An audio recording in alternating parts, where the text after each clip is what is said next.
picked it, the main reason I picked it was because it was one of the films that really got me even more so into Asian horror. I really like I like slow films. I like the slow burners. Um, I like a lot of the kind of small things they did in the film, and it stayed with me till then. And I think the kind of twist in this film, kind of it confirming that they're not really there, and just all the other little things, it just I just really like it. And it's one of my Yeah. favorite moments in film when I was around that age. And I still love it till now, even though I know what happened. So of course it's very different. Like Alec was kind of saying, it's different when you know what's happening. But yeah, it's just a favorite of mine, and I really enjoy it. Yeah, fair enough. What a time to fucking for a signal to like cut out. Yeah. So, Yeah, you couldn't really have planned that yeah, any I'll come better. back on. Yeah. Oh man, that's all right. GG. In a bit. Good luck.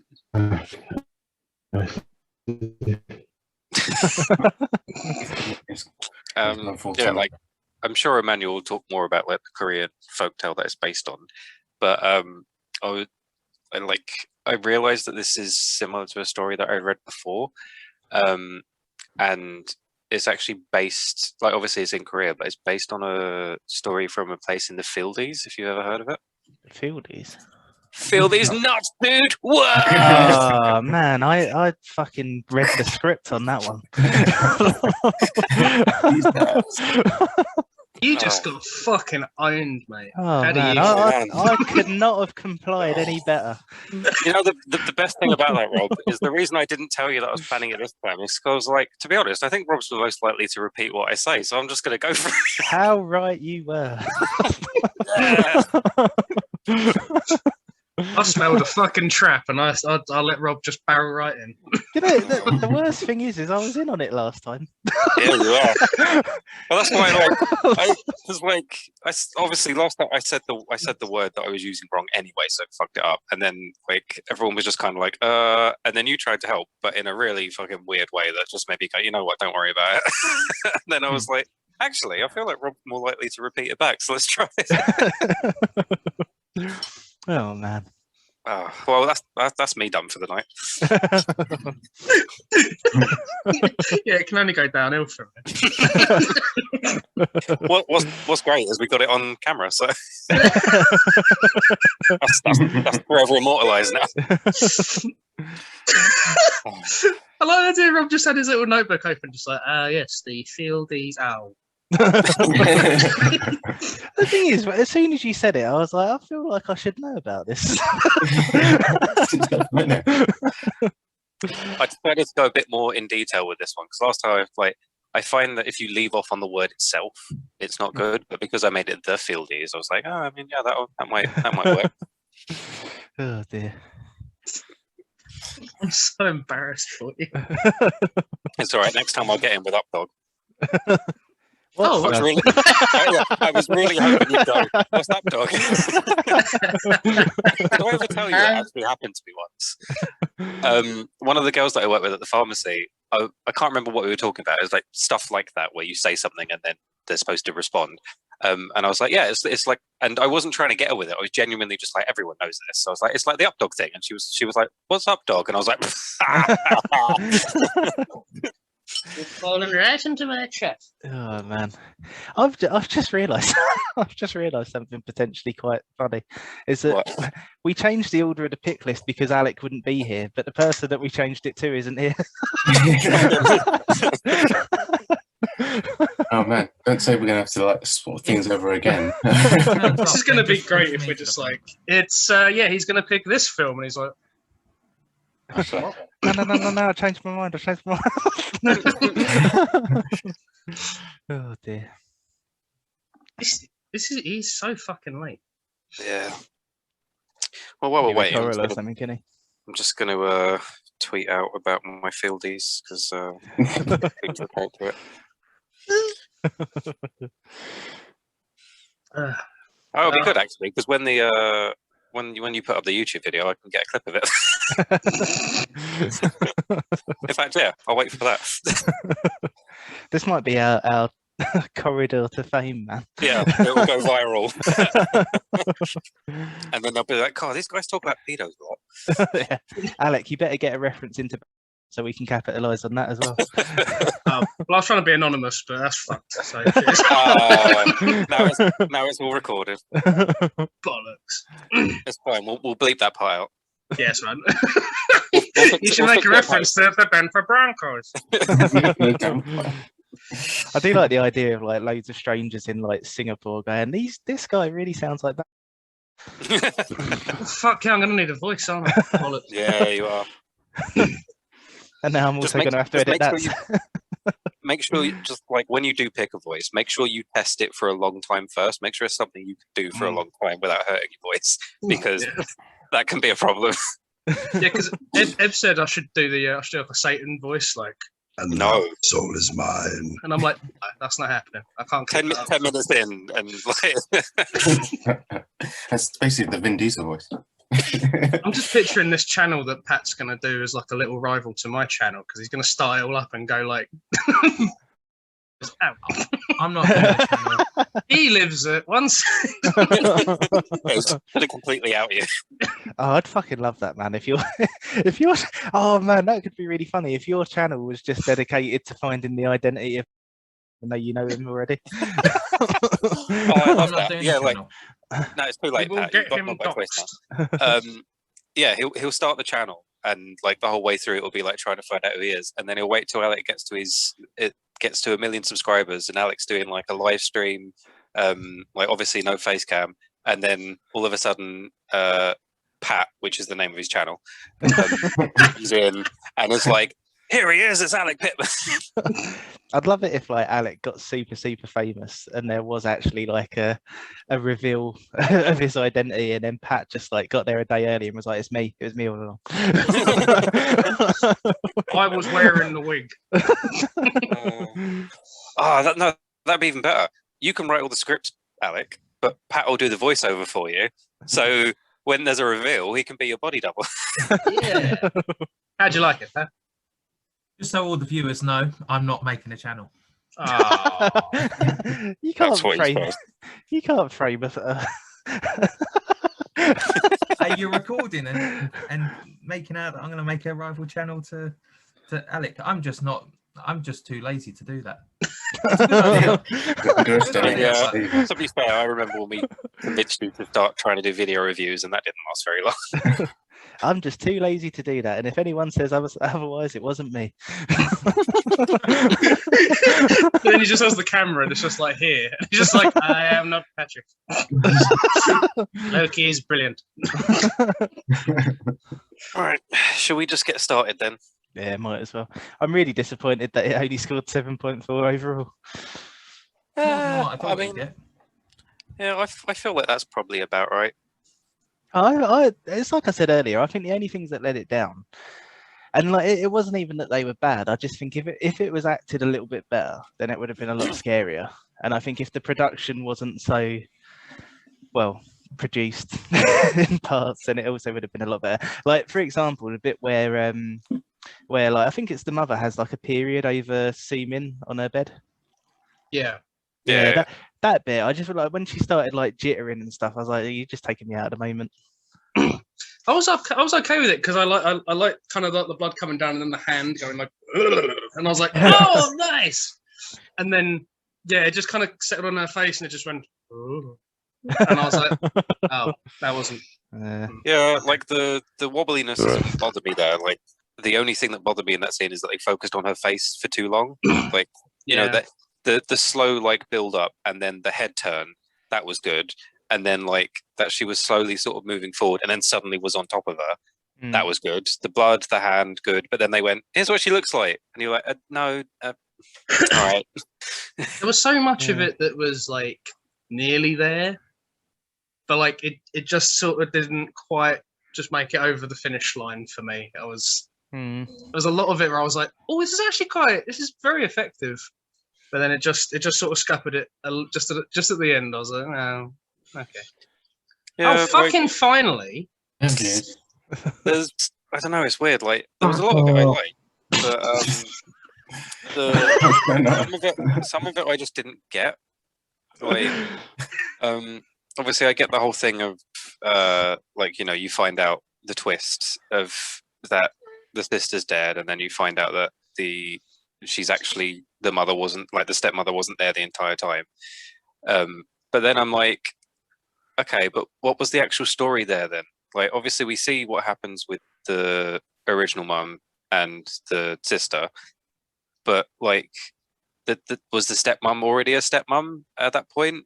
If she was, why was their mother there? So I believe the story is that the stepmom was originally the mum's nurse, so she was still in the house, and then the dad started cheating on the mum with her, and then when the mum died or like killed herself, then he started getting with the stepmom, and that's why they have all the animosity toward it. It's not something. It's something that they actually kind of flesh out a little better in the Uninvited film. So I feel like they could have been a bit clearer with that kind of stuff. Like I know they had the old pictures and everything, but that still didn't really tell me much. And fair enough, like this might be because this is definitely going to sound racist, but they look quite similar in the pictures, so I'm not sure who I'm looking at. That's fair, to be honest, man, because when they started doing the bit with the pictures, I was just thinking of Get Out, because when they do the similar thing in Get Out, it's kind of like, oh wow, shit, like this is there's a lot to unpack here. But in this, I was just kind of going like, okay, who's this? And like I get it. It's because I haven't looked at a lot of Korean faces, so like I'm not used to seeing them, so it's hard for me to distinguish. Like if it was Japanese faces, I'd have an easier time because I'm much more familiar with that. Even though to a lot of people, even they would look the same. Like because obviously it depends on the quantity of what you've seen. Otherwise, you won't really notice the difference. Same with like a lot of them would look at us, even though to us we all look really distinguishable. They'd look at us and be like, "You all look the fucking same." Yeah. Like they'd look at Humphrey and go like, "No, he's different." They look at Humphrey and go, "I think it's Rob. I'm not sure." The thing about what you said about the being a nurse and stuff, I only found that out by reading the Wikipedia page about it. Yeah, it's not clear at all. It's not clear at all. Yeah, I think that's a definite limitation that they really needed to kind of make that clearer to. Yeah. They could have had flashbacks where the woman was actually being a nurse and tending to the woman. That would have worked. Yeah. Like considering how many flashbacks they did have, and they even did the thing that I actually really like in films like this, where there's a me too. I love that. When there's like some sort of psychological element where you realize that a character either wasn't real or they're different to what you thought, etc. I love when they have that and then actually flash back to scenes and show you what they were actually like. Because obviously, yes, it's nice to think about it, but visually seeing it is actually quite nice if it's done properly. Otherwise, it can feel a bit like being fed like a baby. But you think like with the stepmom, right? So throughout the film, she's like this evil person, and then when you see her in the person, like in the real world, she's kind of very somber and very quiet. And then when you see her in the flashback before it all, you see that she is that person. Yeah, she was throughout the film. She's that horrible person. It's Sumi's interpretation of her.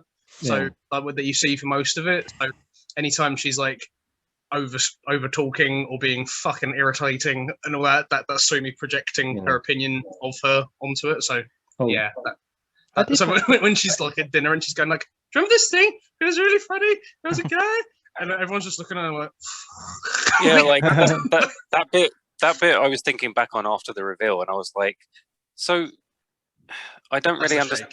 Like, I don't really understand what was happening there then, because that means that they were just sitting there eating with the father and the daughter, and the daughter was talking as if she knew these people like for a very long time. Yeah, so that's real fucking weird for them. So that's her uncle. Yeah. So fair I enough. think like the dad called them there to kind of give her a little bit of normalcy or something, but then she, When we Oh yeah, like I get gets why, pissed that- but yeah. like, I get that they obviously weren't reacting because they didn't want to set her off or anything, even though she was clearly already being crazy. What? What? I was going to say the other weird bit is when she sleeps in the same bed as her dad. Does she ever? I think there's a bit where they're laying together, right? The stepmom and the dad is laying in the bed, and remember the stepmom was just the like imagination, so that would have been the girl in the bed with him. Well, That's probably why to he be leaves fair, the bed. Yeah, maybe. I was gonna I don't really remember that bit very well. Sorry, Rob, go on.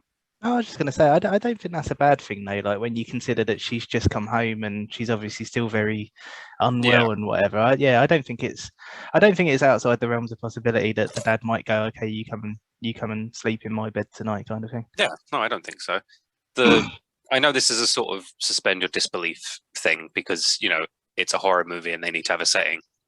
But two of the big things that bothered me is one, why would you ever go back to that house? Yeah. Just normally, even if nobody got mentally ill because of what happened, just normally, you probably would never want to go back there. Yeah. But two, even if you did, why the fuck would you keep that closet? Yeah, Yeah. I was just, I knew That's you were too going much. there. Hmm. You know that closet that our mum hung herself in and And crushed our sister to death? Maybe we Yeah, should we chuck that should. out. Just like, it's a really good closet, though. Like, was it? that's the And thing. they It's must not. have fixed it. Sorry, Dan. What? They must have fixed it because when it crashes her, it breaks, right? And then when you see it again, it's fully complete. Yeah, he's just got a Yeah, little well- screwdriver. He's like, I fixed it. It's no longer got any trauma See, attached look, to it at all. everything's all good now. Everything. It's annoying because even the bit when she mentions the closet for whatever reason, he's like, "Oh, we said we wouldn't speak about the closet, remember?" And I'm like, "Then fucking get rid of it. Nah, Then there wouldn't this be a is conversation." this is the real horror, man. Like it's about a poor guy who can't afford the new house, he can't afford a new closet. The real horror in this is capitalism. I mean, in Korea, yeah. Damn you, South Korea. But like, Capitalist even pig dogs. even when the when the closet falls on top of the sister, I was kind of like, for a while, I was like, why would this kill her? Like, I'm a bit confused. And then I was thinking about it, and I was like, I mean, I guess maybe her legs were trapped and like she was bleeding or something, because there's no way she's suffocating, because there's enough gaps there that she'd be able to breathe. Fair enough, she'd be fucking terrified because her dead mother is on top of her. But like, I don't know, it just seemed a bit weird. I suppose it depends on the weight, to be fair, because there has been times where like IKEA cabinets have fallen on people and they've died. Damn you, I IKEA, you suppose capitalist pig dogs. she's quite a slight.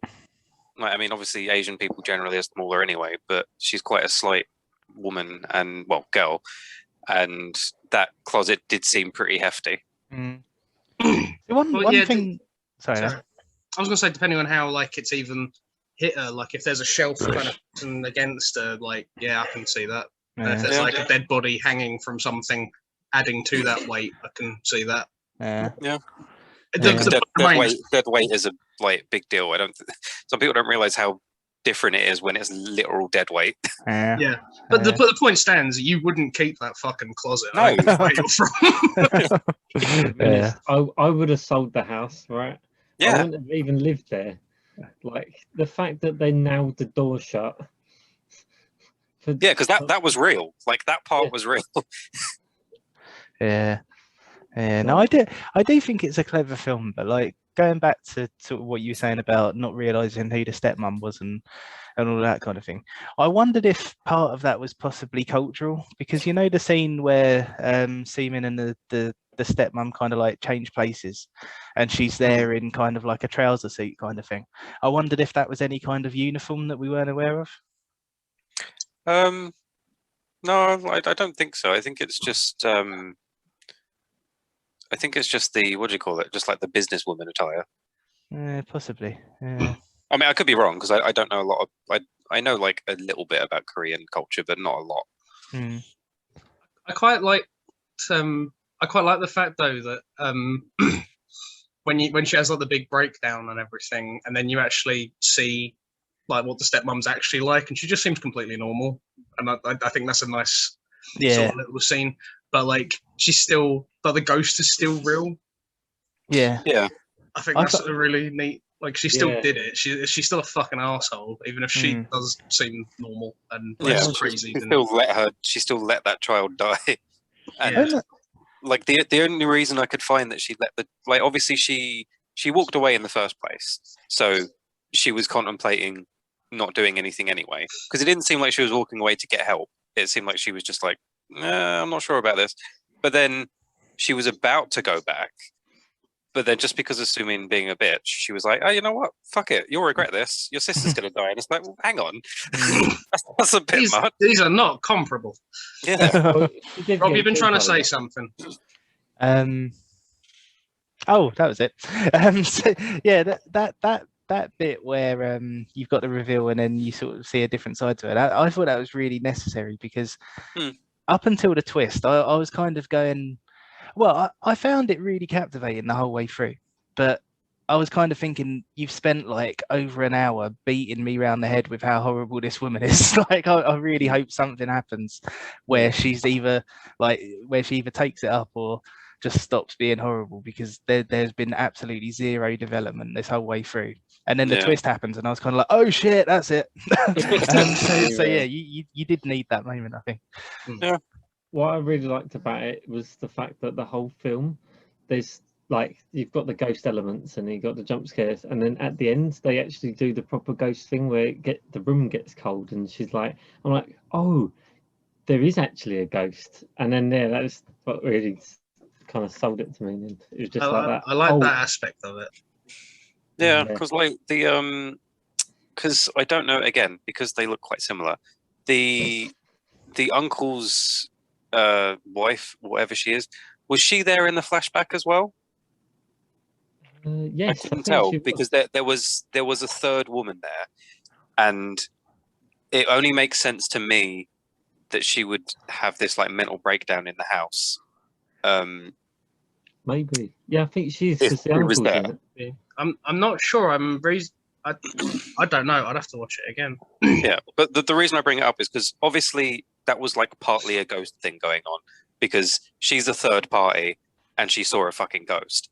And like the fit she was having wasn't just like a regular fit. That was like a poltergeisty type thing. Yeah, she was getting strangled. Yeah, but she did also clearly have medication. So that's why I'm kind of like, it might be a mix of the two things. Like, so maybe she was there, and obviously at some point they would have found the bodies and that would have like scarred them all. I do think the whole thing with the medication was really well done. Yeah, because I kind of it's another thing where, similar to what I was saying before, like I spent the first sort of 2/3 of the film partly going, this woman's evil, I know she's evil, stop telling me she's evil, kind of thing. And then sort of my other thought was, that poor bastard, he's got a really unwell daughter and he's medicating her as well.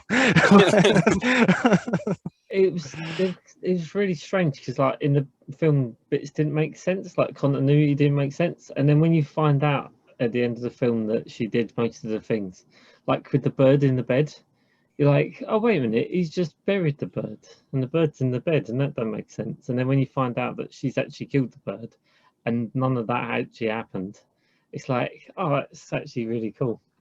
They did a really good job of kind of making quite a complex kind of story presentable. Yeah. They didn't explain things well, if that makes sense. Yeah, like, because I think it's quite good to have, like, I'm not saying that this is what people should do as a standard, but I think for this it worked really well that you should have more than one twist, because at least for me, like, and this isn't a fucking bragging thing, but I often find that I figure out the twist fairly early on, and then I'm like, okay. But with this, I was like, fuck off, Alec. I like. Leave that there. Just, not even saying anything, you're just watching it, and you're like, fuck you, Alec.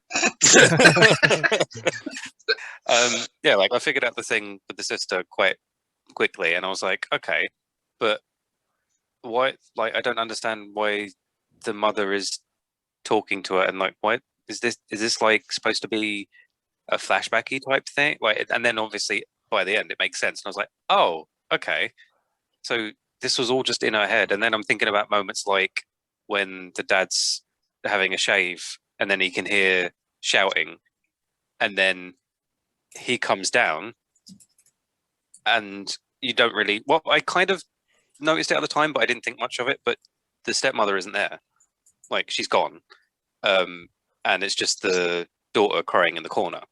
And like I kind of noticed that she was gone, but I was like, I mean, she's just walked off because she's pissed off. But like, that's a nice little subtle hint there, really. It's one of those things, because I think the comparison to, I think someone brought up Get Out earlier, but like just when watching it the first go, and you kind of get your reading of what's going on, and then it's finished, and you're like, fuck, I need to rewatch that. And like that scene was really emblematic of that, because like just the first time I was like, oh, he doesn't like that they're arguing, but now you go, oh, he's a bit like concerned that his daughter's like fucking yelling at herself, like, and there's no one, and it just has this whole new layer to it, and it's like that's really cool. Yeah, I thought that was really clever, because I think the film does a really good job of sort of creating those situations that are bad either way. I think even just the intro and stuff, because like he when they get out of the car, he's only addressing Sumi, and I was just kind of like, oh, okay. But then immediately when when the stepmom comes in and she's going through and all the lights shining on her, and she's like, hello girls, and I was like, but like she's only talking to Soo Young. I was like, oh, that's a nice little little touch there, because that's actually really creepy thinking back. That's makes you wonder if, oh sorry Dan, go on. Oh no, I was gonna say, like, there's the bit where she's got the marks on her arm. She's like, oh, she's abusing her basically, and he's just like, stop acting up, and you're thinking, this bloke's a dick, like he's not helping his daughter, and it's like this and that, but then you think she's not there. Yeah, and that's another thing that the film does really well, I think, is that because of all those moments, you do think he's a bit of a bellend, and up to the point where, like, in that bit where the twist is revealed, and Seamin's going like, oh, why don't you ever talk to Soo Young? I was kind of sat there going, yeah, you bastard, and then he goes, she's dead, and I was like, oh.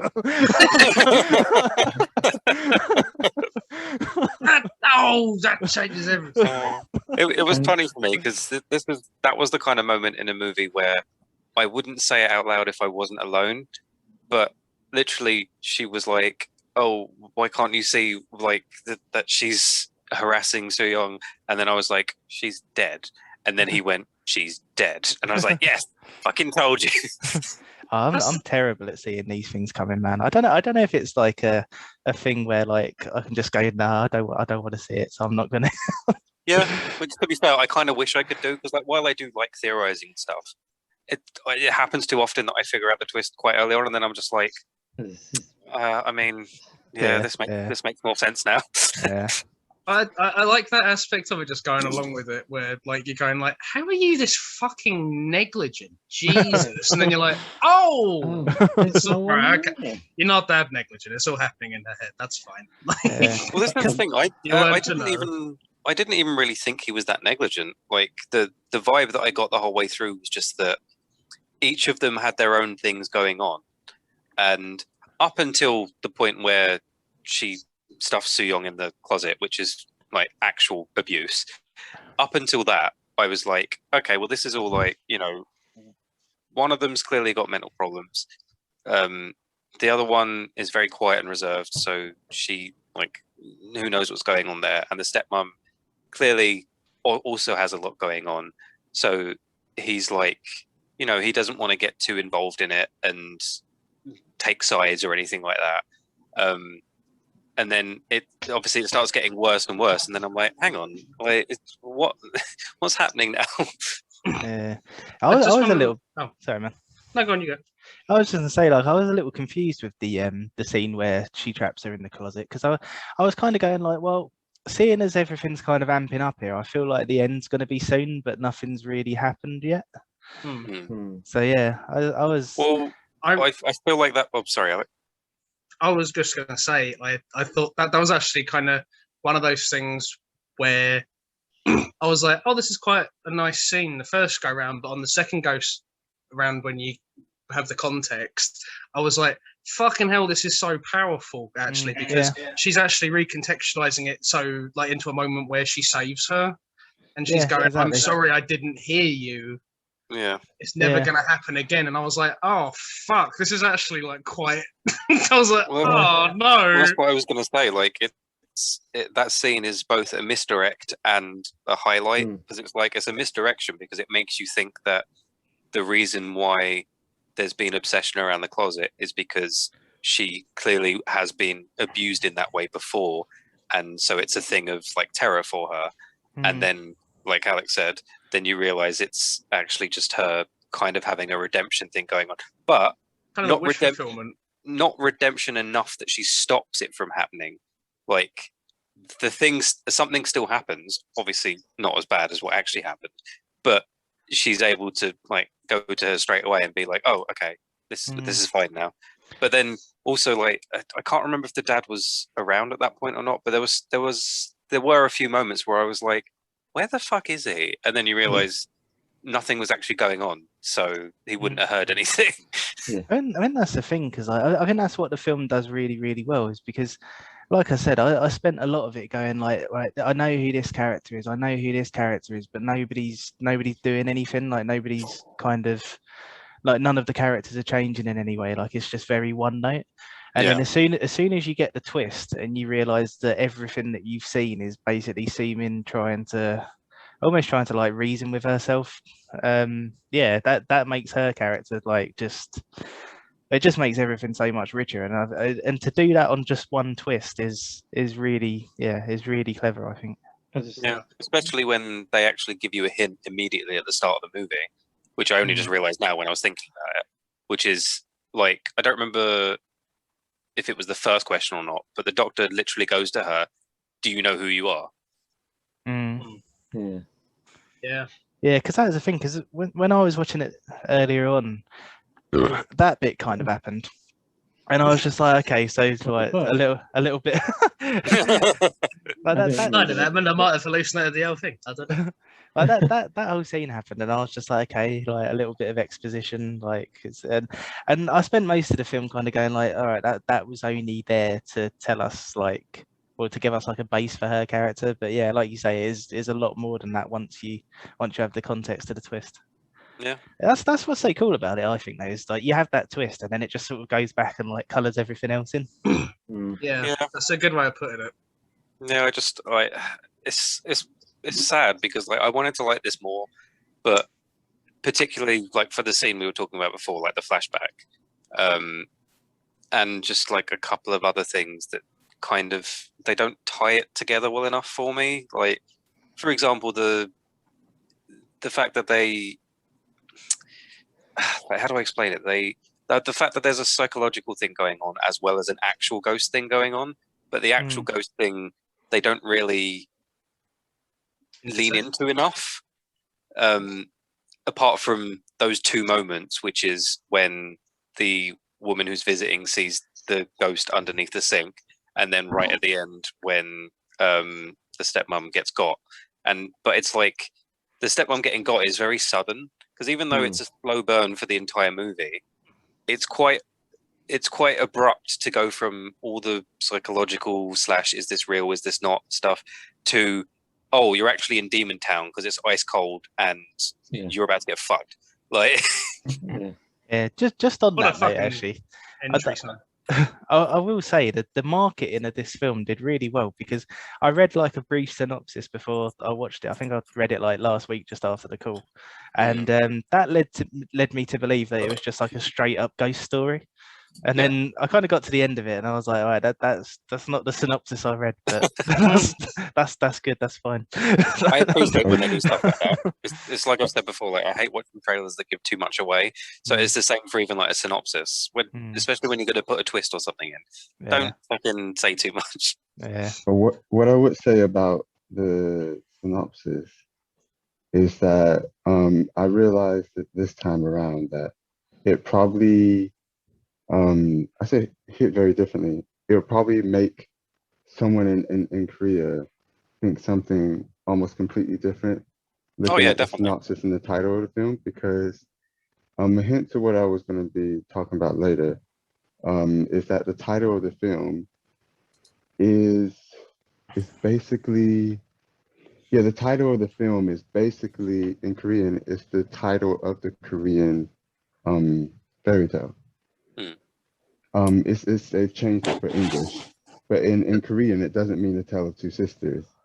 It's I'll read it later, but it's basically Red Lotus, Red Rose, Red Lotus, which is the fairy tale. So they would see that, see the synopsis, and go like, "Oh yeah, it's based on that. Yeah, I know kind of what to expect." They think it's gonna, yeah. I thought it was a play on A Tale of Two Cities, and I was like, oh, I see. We're going to Rochester.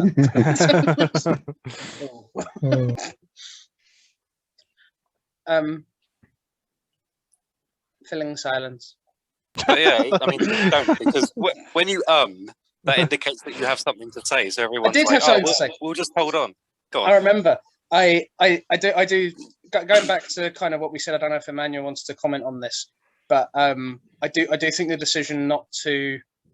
I watched it twice. I don't think it ever flatly states that the stepmom was the mum's nurse, and I think like knowing that is kind of intrinsic to understanding the character dynamic. So, yeah, the choice to not have anyone like ever say it is kind of yeah. That was a big negative for me, Manny. Like you would have missed me saying it, but because I was saying in the flashback, I didn't really get the dynamics of what was going on. Like why?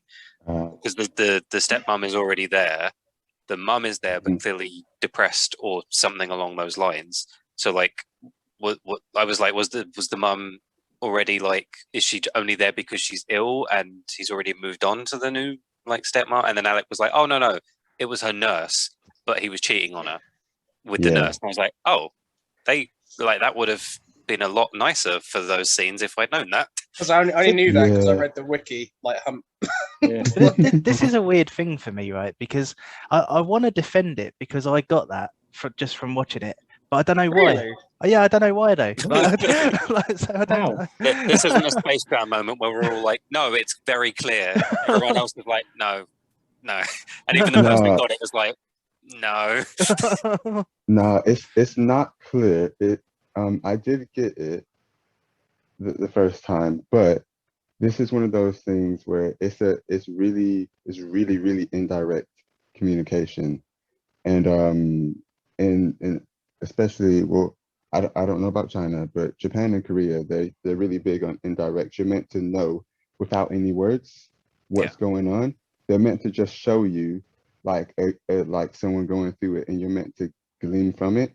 And the kind of what they was trying to set up was that, all right, he was kind of a medical doctor or whatever, or scientist or what kind of thing, he was part of something. Then she kind of slowly creeps into the life in the photos. She's in the back. And in Korea, that would have been quite a normal thing that to have a live-in kind of nurse, especially if you had money.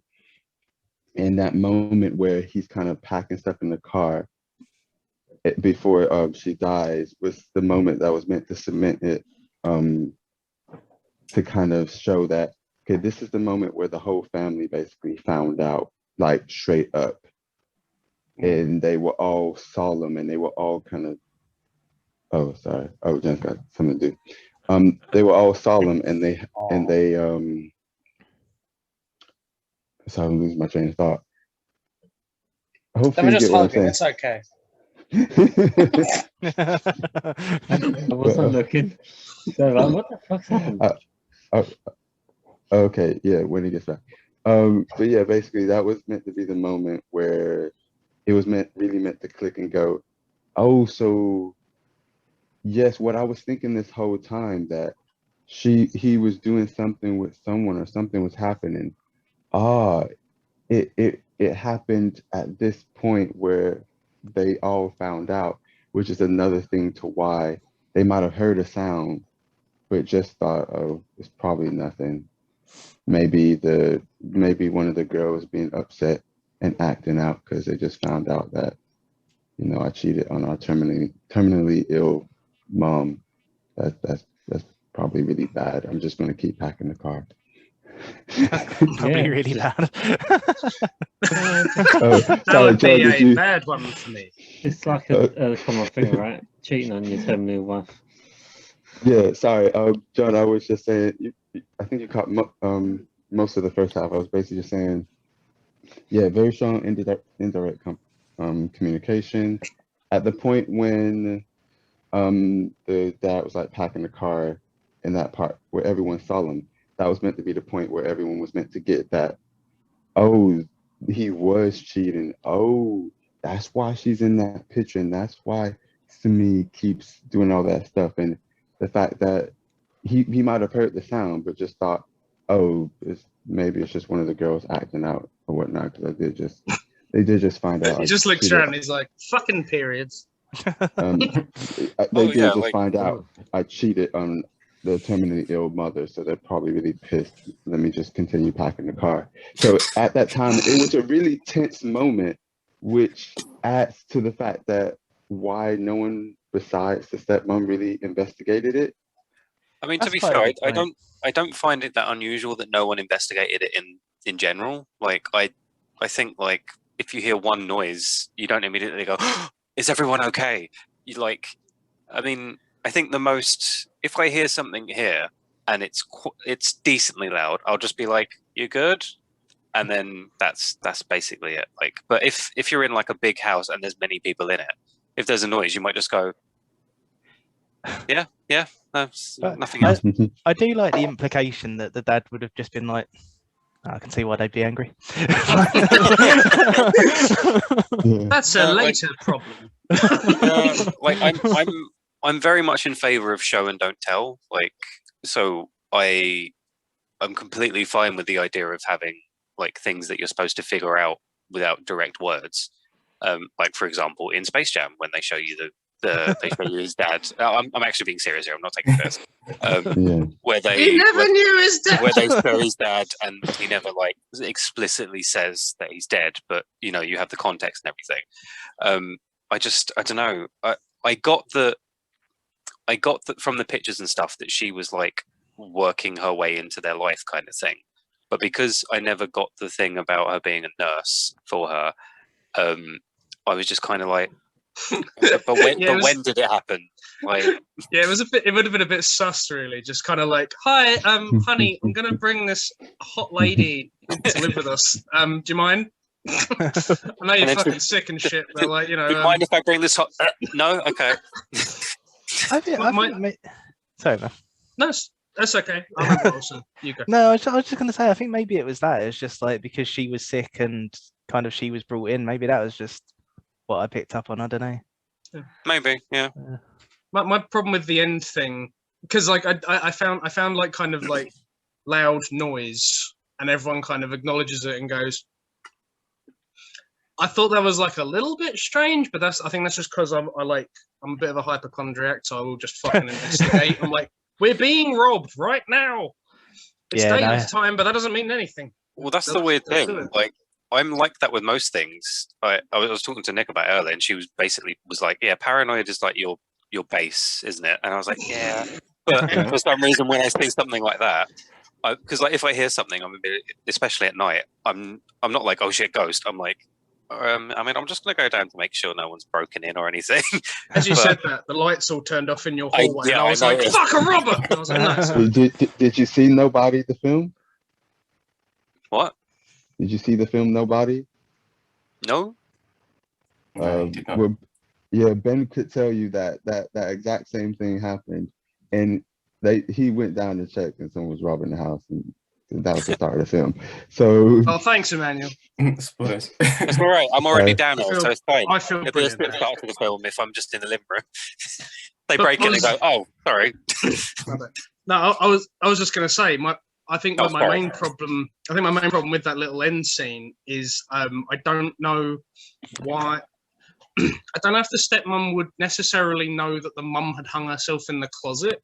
She can see someone alive is kind of scrabbling around, but I don't know if she'd go, "Oh, she's found her dead mum." I don't, unless she already knows that she's in there. No, there's one of two things, and I saw it as she just like she wouldn't have known that they were both in there. She would have literally just seen that there was someone scrabbling, and I don't know if the mum and the daughter was sleeping in the same room or if that's actually just the daughter's room. Either way, she would know that it was one of them, and then she was just like, "Fuck it, whatever." Because obviously now we have the context of knowing that basically he was cheating on her already, so things were quite tense. And she was like, I can't be dealing with this, which is still a shitty thing to do. Obviously, there's no excuse for that. I was just trying to get in her head. I was like, oh yeah, I mean, this helps her out because the mum's died and everything and all that, so she can just. But I was like, hold on, she doesn't even know the mum's fucking in the closet. She can just see someone alive trying to get out. Yeah. So I mean, this doesn't help her at all. What are you doing? She just knew that, like John was saying, she only knew that the daughter was there. She could hear her voice. She knows the kid's voice, especially being around for that long. She knew it was Soo-young who was under there scrabbling. And she at first, like you kind of was hinting at, Alec, she left and she was like, maybe this will be better, because she knew the kids like hated her, did not like her, especially Sumi, the older one. So at first she was like, nah, but then she rethought it and thought, actually, you know what, that's a bit too effed up. I probably should actually try and help her. So she went back in, but then obviously the other girl stopped her, and out of hate, she's like, you know what, F you then. I'm going to let your sister die. You're going to regret this moment. This is your fault. That's very sassy, Emmanuel. I think that's why. I think it was more. I think that's why it's important to have stated that she, like, what the situation was with her. Like, I get what you're saying. Like, it's a cultural thing. She wouldn't be there unless it was like a rich family getting an indoor nurse, and that'd be something that's naturally kind of understood by like a Korean audience. But for us, I'm sort of going like, why are you doing that? I have not. Even if I fucking hated someone's guts, if I found them suffocating under a wardrobe, I'd probably still help them. And I was just like, so this lady's just fucking cartoonishly evil. Oh yeah, like, it's also a reference to the fairy tale. Yeah. Sorry, I want to hear about the fairy tale. Yeah. Well, before you do say it, just quickly, I imagine most of you probably know this anyway, but a lot of films that are made. Sorry, I just saw your picture. Oh, yeah. That's why I laughed a minute ago. I turned around and I was like, "Oh, that's a bomb." Pablo's asshole. There we go. He's like fallen over now. So, yeah, like a lot of movies that are made are like multicultural, or they're for like generally for like a wide audience, but particularly when it comes to Asian stuff, like, and again, particularly for like Korean stuff and Japanese stuff, they're made for the audience of that country, and that's it. They don't care about anyone else. So, like, obviously, the points that you're making are still completely relevant. But like, if you was to have someone who was involved in making it, or just someone from that country, and you was to say it to them, they'd be like, "Well, that's your problem." Yeah, something like that's happened before. It's like there was I don't know if I've said it before, so you can stop me if I have. But there was this Japanese guy. Just kidding, carry on. No. There was this Japanese guy at aviation school. It was this international one. It was run by Americans, and the Japanese kind of students and American students, they had different forms of communication. The Japanese were very indirect because that's how they were raised. That's how they train. You have to be able to read subtle cues. That's part of the job. But when they went to the American school, the teachers were just like, no, you need to be direct.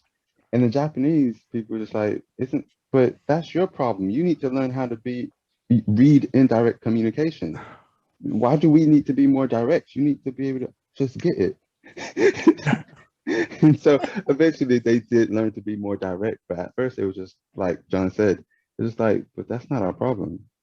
Yeah, and like fair enough, it's a big American thing as well to be like everyone should change to be like us, but particularly in Japan, it's like a big thing of like you need to adapt to us rather than it being a two-way street of like we can both work together kind of thing. It's like no, this is how we are. Fucking deal with it. Kind of reminds me of like a little while ago there was a New Japan Pro Wrestling show, and on the American commentary they had an American and a Japanese guy, and the crowd were chanting something, and the American was like, "Yoshitatsu, what are they saying?" Oh yeah. And there was a guy in the ring called Michael Elgin, and the Japanese guy went, "Oh, they're saying Michael Elgin," and the American was like, "Well, I think I'd realise if they were saying that, Yoshi." I forgot about that. That's the thing. Can you say that last part again? I missed it. The chanting part. Yeah, so the crowd were chanting something. There was a wrestler in the ring called Michael Elgin, and the American commentator said, "What are they chanting, Yoshi?" And then Yoshitatsu was like, "Oh, they're chanting Michael Elgin." Yoshi. they're chanting Yoshitatsu. And then the American was just like, "Oh, I think I'd know if they were saying that, Yoshi." Oh, they were chanting his name, but he didn't get that. No, they weren't. The point is that even though Yoshitatsu is Japanese, he didn't understand what they were saying. But he said they were chanting his name. But obviously, if they were chanting his name, they would actually be chanting his name. It doesn't matter what language you're speaking, they would still be chanting his name. Can I just say, I really like that this is kind of a fixture now, where Rob will tell a story. Yeah, and then will go, "I'm sorry, Rob, can you repeat that?" Although at least this time it was just the end of the story. There was another good one on that same show actually, where so a Japanese guy was on the mic in the ring, and then the American commentator said to Yoshitatsu, like, "Did you get that?" And Yoshi, obviously expecting Yoshitatsu to translate it, and Yoshitatsu was just like, "Yes." He is a treasure. Emmanuel, you can't ask him to repeat it. It's okay. Yeah. I'm not going to judge you. Yeah, for the record, we're not like taking the piss out of you. Well, no, we are taking the piss out of you for it. It's funny, but you carry on. It's just cute, is it? Yeah, but Emmanuel is a very cute boy. Yeah, he is. I was just going to say, like, I do appreciate that there probably was like a cultural thing about it where like someone from Korea, like South Korea, would just fucking hell, Rob's not wearing his trousers. I just noticed at the same time that you said that.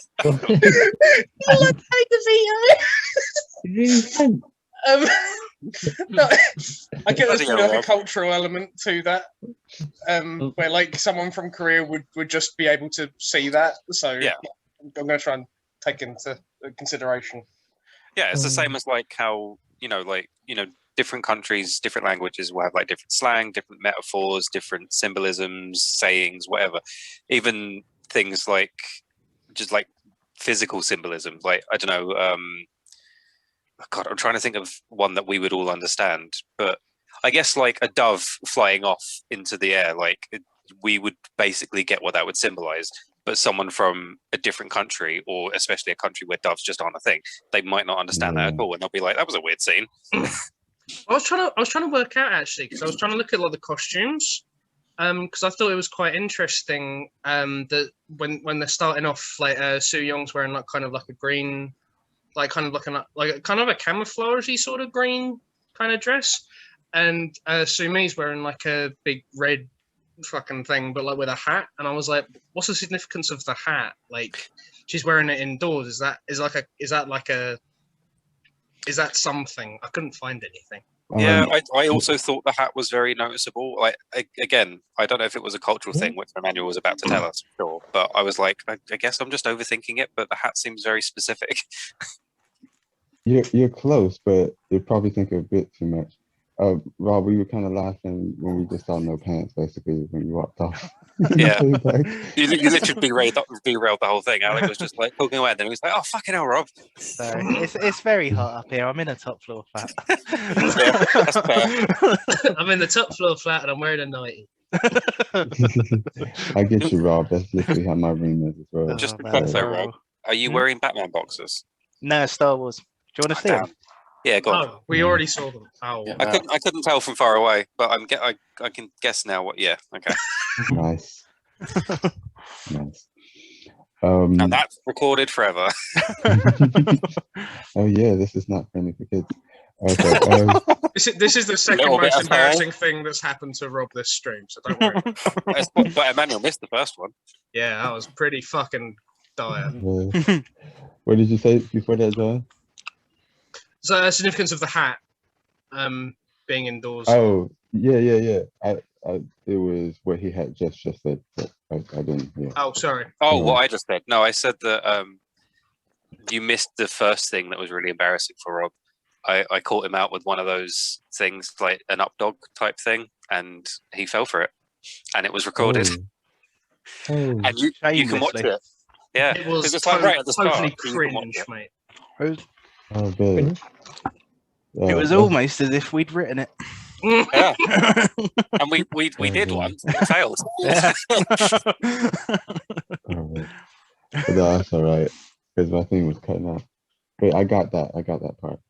I think there was a bit before that, but it doesn't matter. But that'd be good. Thanks, man. Yeah, sorry. The hat.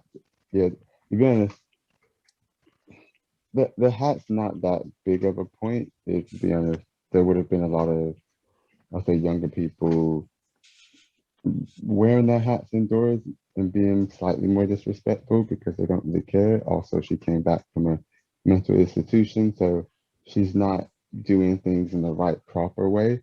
So it can have that implication at the time.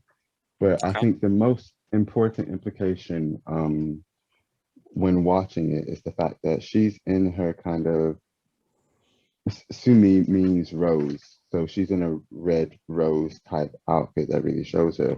Okay. And the younger sister should be in something red too, because she's red lotus. She eats some like red flowers right at the beginning. Yeah, I was just going to mention that after you said the rose thing. Yeah, but why is she not wearing red? And because her clothes are very, very plain, and they're not both plain, it would suggest that something's not quite right there, basically. Yeah. To Korean audience. So that from the start, they might go, wait, is something not quite right here? So they might catch on to the fact that she's not really there faster than a Western audience, since they know the fairy tale, and then they also see that they're not both in red, but I swear they're both meant to be in red. And also the younger sister's really fucking weird and runs up to plants as soon as she gets there and starts eating the shit out of them. Yeah, you don't run up to plants as soon as you get somewhere. Yeah, you got to at least like peruse a little. That was really red.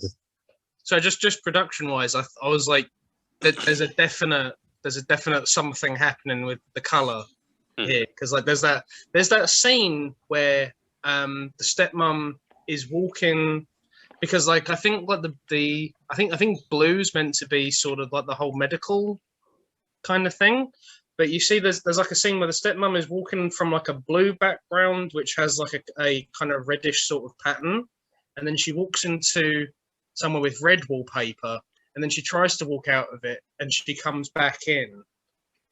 And now I'm thinking, from what you've just said, if red is linked to Sumi, then that kind of changes the context of tried to go away from it, and then she couldn't, so she's trapped. Actually, fuck Sumi. Like that's a great point. I didn't think of that. He's probably overthinking it. Don't worry. Hats led us here. Like that. Just use of red, just generally, because when in the dining room and stuff, like I was thinking like this is meant to symbolize something, like because the lights are red, like the floor is red. It's all floor is lava. I don't know what. I don't know. Good reference. It's meant to symbolize a certain French je ne sais quoi kind of thing. How fucking dare you bring French into this call? Yeah. We were talking about buckets and bouquets and all that. Shut up. That's fine. That is a beloved series that was in the UK. Something that I wondered the significance of, and I don't know if it's like tied to the fairy tale or whatever, but there's loads of scenes where like Sumin and the stepmom had the same eye covered, and like obviously like it could just be sort of a hint towards sort of the stepmom being a projection of Seamin or whatever. But yeah, I wondered if there was any significance, because there was loads of scenes where the stepmom's hair was covering, I think it was her left eye, and then there was loads of scenes where Seamin's left eye was like covered by a shadow. I did not notice that.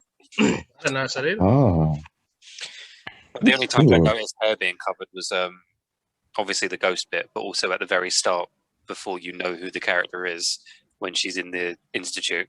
Like, they seem to be making an effort to not show her face properly there. Yeah. But yeah, yeah. is there anything like that, significance-wise, Manny?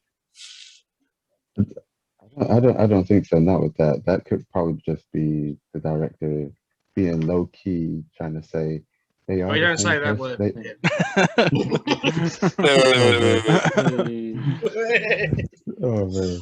I Yeah, guess trying to be- really, if you look at it properly, Sumi's like, you know, you could call her a variant. Oh, fucking hell. He hasn't No, even look- watched it and he's doing this to us. I only know that word because I randomly saw it on a tweet at one point, and then I saw someone reference it slightly. So I was like, okay, so there's something going on with like different versions of Loki or whatever. So I can use this for jokes. Yeah, let's not get into a Loki conversation. You will enjoy it. Yeah. I will Alec pick it will apart derail it. all day. I was Get gonna back to say- red, the colour red. I was gonna Alex, say- shut up. Go on, Dan.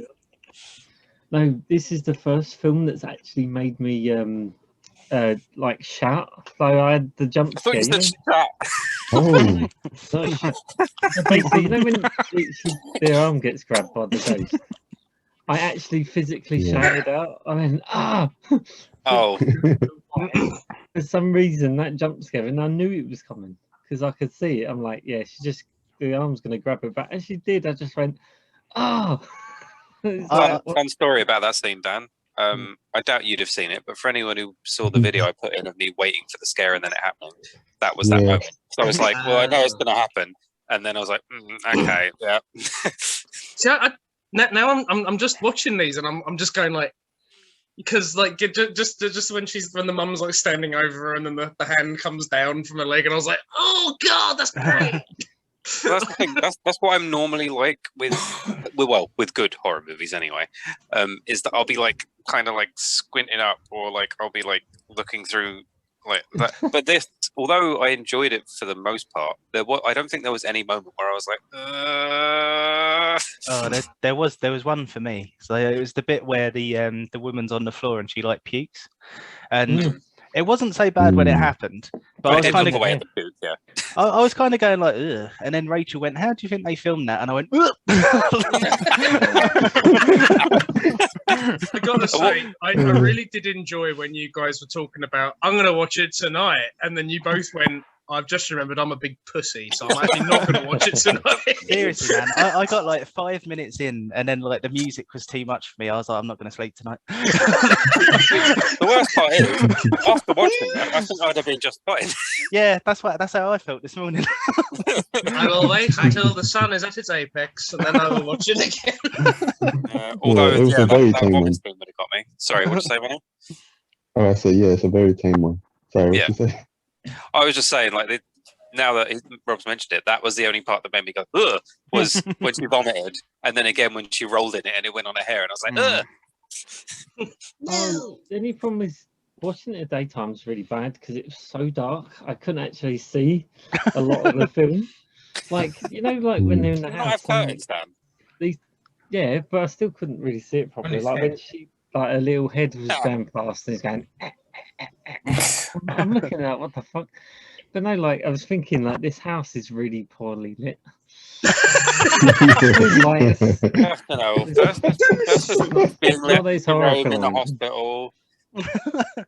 That's You good. need some better haven't- lighting in there. We haven't had one of those for a while. We need to start making a list. You gotta have less kids running around your hospital. Oh, yeah. Otherwise, the Focus lighting upon will be poor. yourself by having poor lighting. I can't remember what the second one was. There was one in between, like the hospital and now, but I can't remember what it was. The square. I was going to say, was it the square? But I was like, no, I'm not sure that was. But yeah, I guess it was.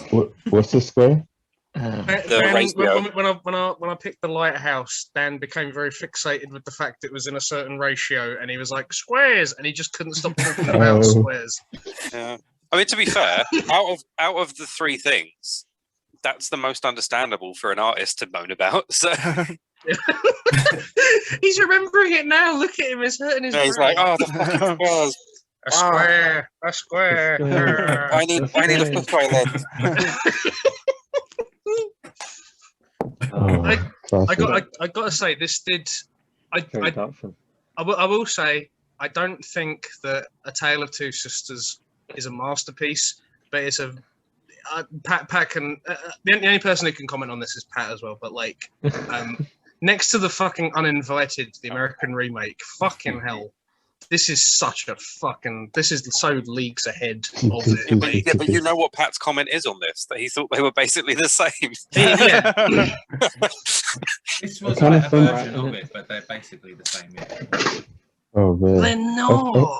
Some Typical Pat. bit of trivia just about the Uninvited and Tale of Two Sisters. So of course, as you know, it's a remake of the Tale of Two Sisters, American remake. However, the main actress, Sumi, who plays Sumi, the first person the director wanted, read the script and went, "No, this is too scary," and said, "No, I'm not doing this," and refused it. So they got someone else. And to be honest, it might be one of those stories that kind of scare certain people, so it might touch people a bit too much. But anyway, she was like, "No, this is too scary. I can't do this film." And the next horror film she did, the next film and a horror film she did, because she was known for those films, was The Uninvited. But it wasn't the American Uninvited. And this is where it gets weird. What? So it was a Korean Uninvited film, another Korean horror. The story has nothing to do with A Tale of Two Sisters or Uninvited, the American one. And then I looked into it a little bit more. A year before the American Uninvited came out, there was another Uninvited film, which wasn't a remake, and it wasn't about any of the other films. And then also very confusing, the first film that was also a horror film called The Uninvited was back in 1944. So what you're saying is that this is actually a real life ghost story, and it's just different people trying to let the world know that all this what's the word for extra special stuff? I was going to say extraterrestrial, but that's aliens. Paranormal, thank you. Yeah. It's all the stuff. It's all the because I went to say terrestrial. I was like, no, that's aliens. Don't say that. So I went with special. But yeah, it's all these people trying to tell us that the paranormal is real. No, I think what's happened is Emmanuel's confused this with Fast and Furious. No, this is about family, and that's what's important. The same film. Although actually no, because the difference here is that most of the movies have the same name. Yeah. But the similarity is they both started in 1944. I think Vin Diesel was born. What I was kind of hoping Emmanuel was going to say was that like she said no to The Uninvited. She said no to A Tale of Two Sisters, and then it was in a movie called The Uninvited, but it wasn't the American remake. And then I thought he was going to be like, it was actually a Korean remake of the American remake. And I thought there was going to be this weird cycle going on. They were like, oh no, that's like they did some good things there, but we can make it better. But yeah, what I was getting at with The Uninvited was that The Uninvited is only useful as a bad example. And like it really fucking accentuates how leagues ahead this one is. Like, Tale of Two Sisters is pretty fucking. This is a problem when the West sort of try to stick their nose in with Eastern culture. I mean, it always is. Well, they just don't understand what the original was getting at. But this is what I mean, because the original, according to what Emmanuel was saying, is like her being the stepmom being a nurse is something that's kind of implied, and is something that a Korean audience would pick up on. Whereas in the American one, they fucking lean into that. They're like, she's a nurse, she's a nurse, she's doping people, and going, I'm a nurse, you know, there's no need to worry, by the way. And it's like, four. She's doing it in front of police officers. He's going like, there's a crazy lady and she's reporting you for murder. We need to trank her with something. Have you got any ketamine? And she's like, I'm a nurse. And he goes, thank fuck. And they go and fucking trank Emily Browning. And it's like, shit me. I'd rather have the subtle one where I might miss it. So Alec has gone ahead and spoiled the entire shit film. Oh, it's already. I mean, that's fine.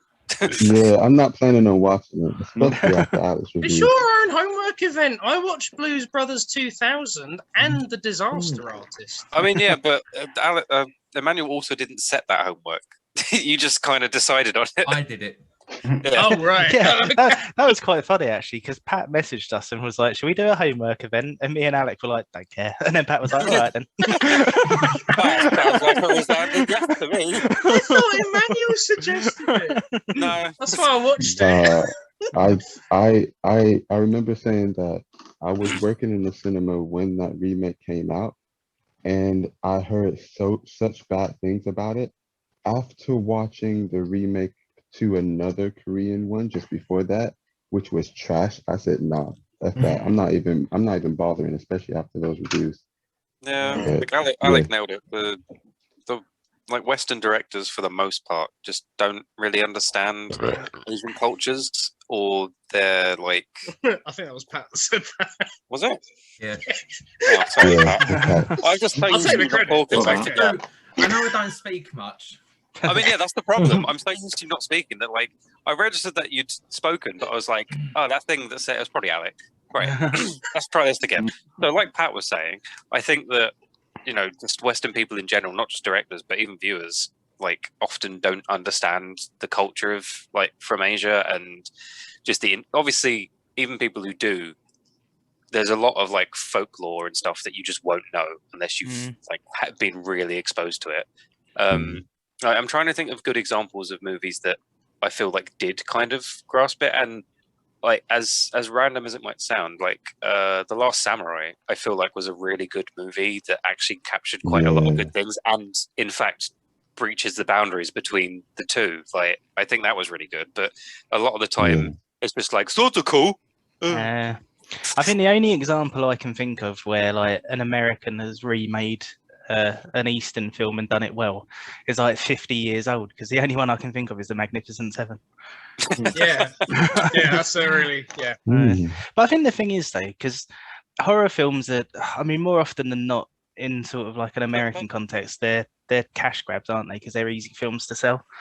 So yeah, whenever there's an American remake of something that's done well from being like an Asian horror, then yeah, it's very rare that the thought's going to go into it to make it a decent film, isn't it? It was a bit like The Ring, right? That was quite successful. That was a remake. I was just sat there and I was just like, wow, you really fucking misunderstood what the point of any of that was, didn't you? Like, and I actually studied The Ring in media studies in school. One moment. Yeah, I studied that film, but I'm gonna talk off camera. That's all right, man. And that film. Oh no! What the fuck?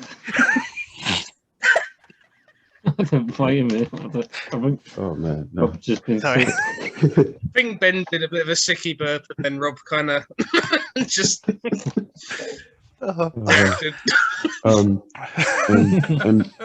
And by no means that film wasn't necessarily good.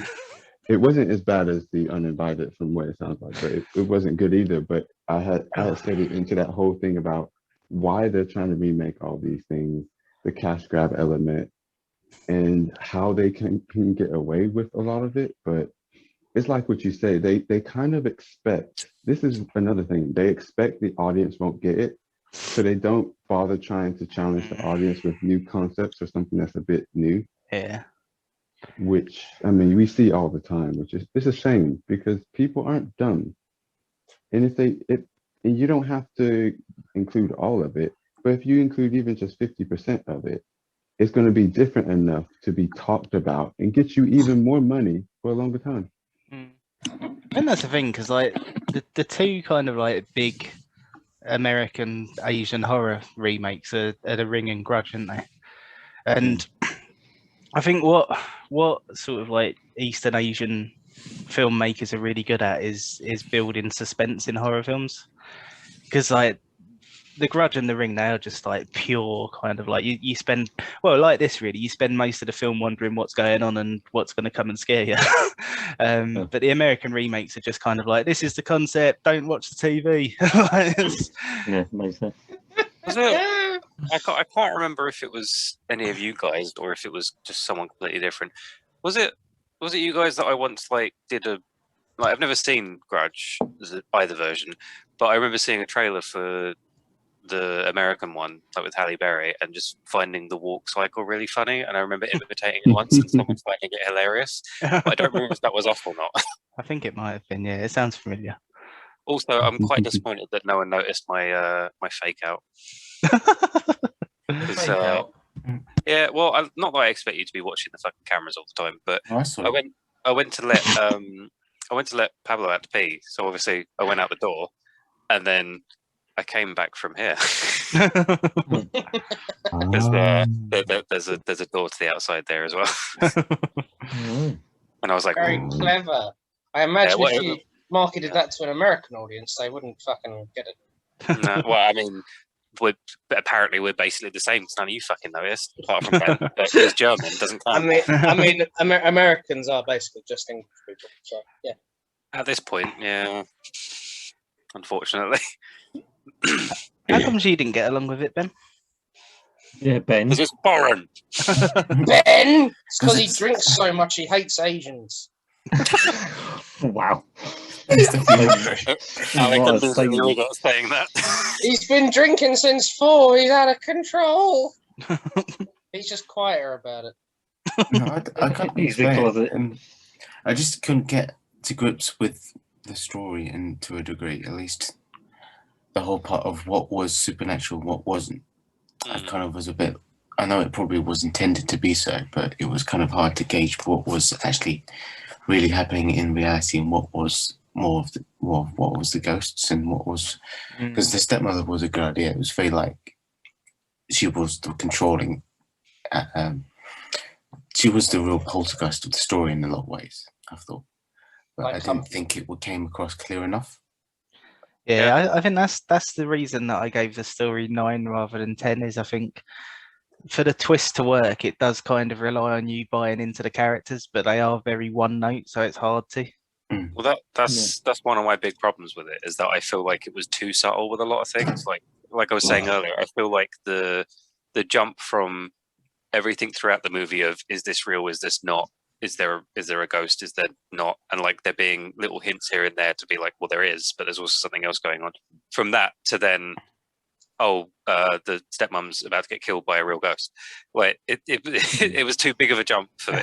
Well, see, I was feeling a bit of an affinity with Sumi there, because there's like a tiny little scene where the stepmom's just kind of doing something else, and then she hears the dad coming up the stairs, and she goes, "Oh shit!" and she like does her hair, and she does her clothes, and she like just sets the bed up, and then she gets in bed, and then she's just reading a book, and then he gets in, and she's like, and I was like, I love that this is like just to this level that you've constructed this in your head to be just like this little fucking insult, just like, I bet she's the kind of person to pretend she's reading a fucking book in bed, to pretend she's intellectual to her fucking husband. And I was like, definitely wanted to throw down. Like she was all like, blah, blah, blah. I was like, I love now knowing this is all orchestrated, like in your brain.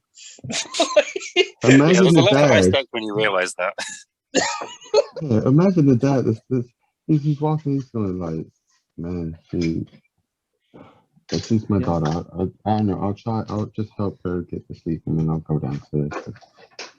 See, the thing that I got the most about the stepmom was that I think she looked a lot prettier without the makeup. Like the makeup was too much. It made her look. I know it's probably the point, but the makeup made her look real fucking creepy.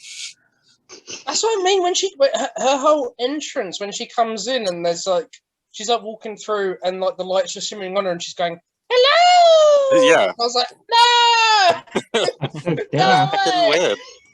Yeah, I think it was also to accentuate Sumi's perception of her. Yeah, Like, because like her she's a whore who like does herself up to get the guy kind of thing. Which is quite funny when you watch the Uninvited, because Elizabeth Banks is basically the stepmom character, but she's basically doing everything, but the dad's just completely oblivious, and it's not even something that's happening in her brain. Like she, oh man, sorry, is she like she? I don't know what you call it. It's like a meat fork kind of thing. It's got like two prongs. I don't know if you. Yeah. There's one point where like she drops this big chunk of beef and stuff, and she's actually like brandishing this fucking meat fork at his daughter, and he comes in and sees it and goes, "Why are you being such a bitch, Emily Browning?" And I was like, "She's fucking holding a fucking fork." Like, Jesus. But like, she's like cartoonishly evil, but it's like when you watch it in this one, it's like, oh yeah, it's all being imagined, so that's why he's not picking up on it. It's not.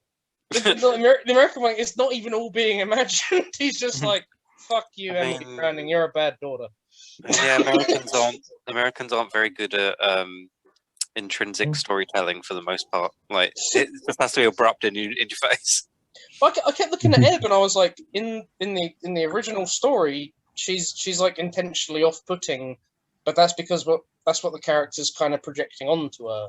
Like, that's she's not actually like that in real life. That's just kind of what the meaning. Yeah, like the vibe you're supposed to get the whole way through the film is the classic kind of like a secret abuse kind of thing. Like, they clearly don't get along, but the actual full-on abuse that's happening is like behind the scenes, so the dad doesn't know.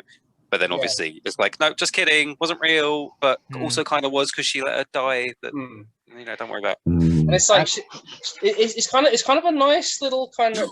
She's somewhere in the middle of that, where she's kind of being reasonable, kind of in that scene, like where she's talking to her in the mental hospital, but she also was kind of cartoonishly evil, letting Soo Young die. But she's also not as like fucking awful as she is in Sumi's brain. Yeah, constantly. She's inhabiting somewhere in the middle of that, and it's like that's actually quite nice. And I think the actress doing it is doing like a really good job. Oh yeah, absolutely. The acting's great. Yeah, she's pretty great in that.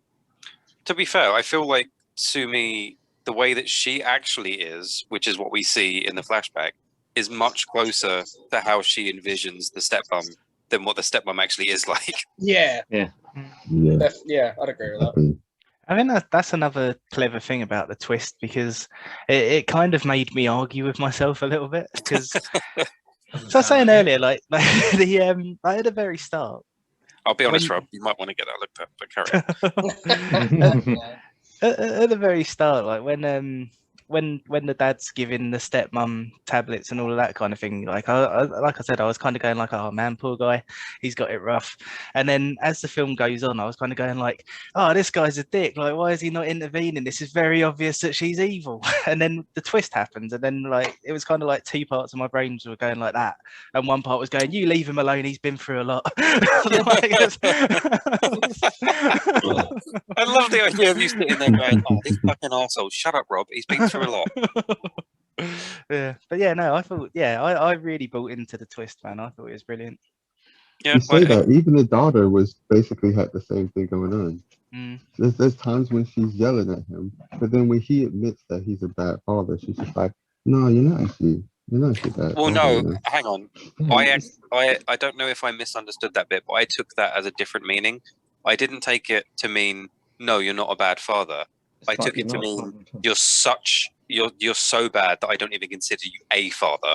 Yeah. So the line is, he says, you're not even a bad father. He says, I'm a bad father. She says, you're not even a bad father. Yeah. So she's saying you're not even enough of a father for me to call you a bad father. That's Yeah. a very different reading to. No, you're all right. Like, you've been through it. Yeah, it's like, no, you're not. I thought you did. You know, you were fucking the nurse, and it was arguably what led to my Yeah. mother's death and stuff, and also my sister's death. And But you you know, couldn't have known that was going to happen. you could be okay. You know, yeah, you know, Yeah, but it's good. Don't blame it on you're him. not a bad guy. There's a fucking ghost in the house now. That's his fault as well. And he Also, hasn't you got rid kept of that the bloody that closet. My mum and sister Yeah. died under. You're okay. Could you imagine the price, the house in value? It'd have dropped so much with that ghost in it. No, it would have gone way up because people it would have dropped first, but then as the rumors build up and the legends build, it would have gone way up. Oh. Like, You could have like rented it out as an Airbnb. To, exactly. like, That's what I was dark going to say. tourists. You wouldn't sell it. You'd just rent it out. Yeah, You'd be just like look at where booked up I for live. years. You know, Is I'm that- on a murder street. Some Texas billionaire would have bought it out. Made it an Oh outhouse. my goodness. Oh, I think with the not even a bad father, I think it was more of probably a translation problem. Well, that's what I 'Cause- was going to ask you. Like, I didn't know if that was something that maybe we misunderstood because of the just translation. Because it was clearly an English translation because they're calling her mum and not mom. Yeah, it's true. Yeah. Oh, yeah. Yeah. I Um, do like the idea that it's actually something that got lost in translation, though, because It, that's quite yeah, nice. it is. It makes sense that like how you guys read it. I was just like, actually, yeah, that Yeah. makes sense for you to read it like that. But yeah, it was lost in translation because originally, from what I had read before and what the intentions were as well, it was that when she was in her moments of calm, she didn't blame her father for Sion's death. Basically, it was mainly about that.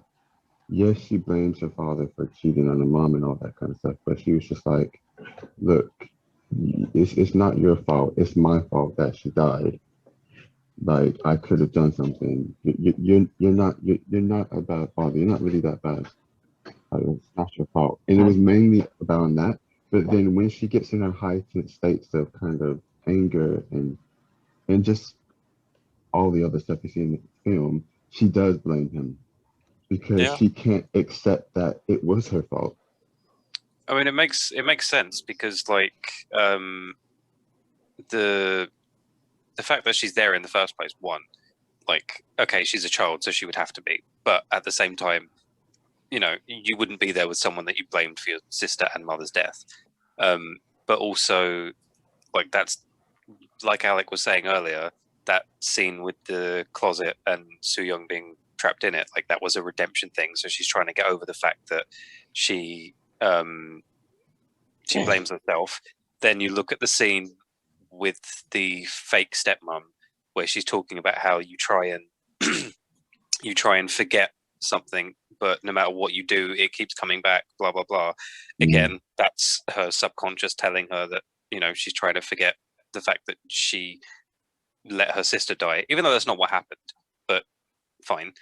And then there's also the fact that she tries to kill herself, like, with her different personalities, which again is a form of like guilt. And what the fuck are you laughing at, Alec? I was just remembering a scene from The Uninvited, and I don't care about spoiling it because it's a shit film for twats. But I was just remembering the equivalent scene Oh of god. when, because the scene you're describing is like completely like just human, just talking about how you can forget things and like, you know, there's a power in forgetting things. There's a bit where Elizabeth Banks is like looking at the camera and she's going like, the thing about being a nurse is that you can take solace in the fact that these people that are making you do work will eventually die before you. Fucking hell. And like Emily Brown, Crap. I'm thinking maybe you killed my mum. And she's like, I'll never tell. There's just like so much more subtlety in this. Like, I don't want to understate it, but The Uninvited is the fucking worst film ever. Not worse than Blues Brothers 2000, but it's really bad. Just going back to the subtitle stuff, there was one bit that was lost in translation. So it was the bit that where Soo Young says Tarita-kun. Mm.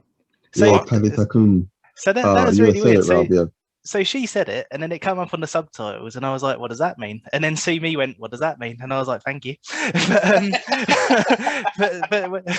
but what it actually was is apparently a reference to the Bible. So apparently, there's a bit in the Bible where Jesus says that, and he resurrects a dead child. Oh. Yeah, he says, Talitha kum, and he says, rise, little girl. Yeah. Is that so this thing? Oh, well, No, go on, Pat. I was just going to make a comment about so that's the reason why fairy tales have been brought up, quoting the Bible. You are a bad Catholic. I mean, I'm not a practicing one. I'm not a practicing one. I've never heard someone refer to religion as whether you practice it or not. I've never read a page of the Bible. I have. It's shit. There's plot holes everywhere. Also, I'm realizing that after I said that is actually how people refer to it.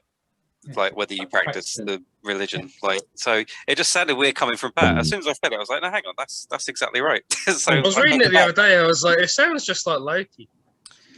Right. Anyway, moving on. But just to add to that part, I don't know if you guys got it as well, but because it was quite subtle as well. That was intended to be a kind of, it's like not a reference. You know when you put something in as an intention, I can't even think of a nod, a kind of a an Easter egg, a cameo, a nod of the head. I don't know. I'll just say it, and then you'll know what I'm talking about. Basically, they were hinting, kind of like hinting. They were hinting at the fact that her mom's ghost, in some kind of way, might have been trying to reach out to her. Yeah, because she would have said that to them when they were kids, and she was trying to like say, like wake up to the reality of the situation. She's not alive anymore. So that's something that I thought was really, really, really cool. Because if it is sort of like a reference to Jesus raising a dead child, and then she said, "Oh, this is a spell that my mum taught me," then that's a really nice kind of implication that the mum has reached out and tried to do that to her. But then I don't know how you would get that reference across, to be fair, so I can forgive it being lost in translation. I'll tell you how they do it in the American version.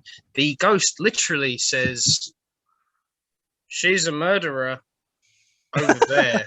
That lady over there, she's a murderer." And then she has another little ghost come out and go, "Don't go home. There's a murderer in your house." Oh my god. Oh man. You see that's so bad. You see what I mean about this film? I don't think this film's a masterpiece, but there's definitely fucking more going for it. Yeah. Like there's a lot more subtlety than a tiny ginger child crawling out of your oven and going, "Don't go home." Sorry, John. Yeah, John, were you saying something? No, I was just. I mean, I did, but I don't remember what it was. I got distracted by flies. That's all right. I didn't get.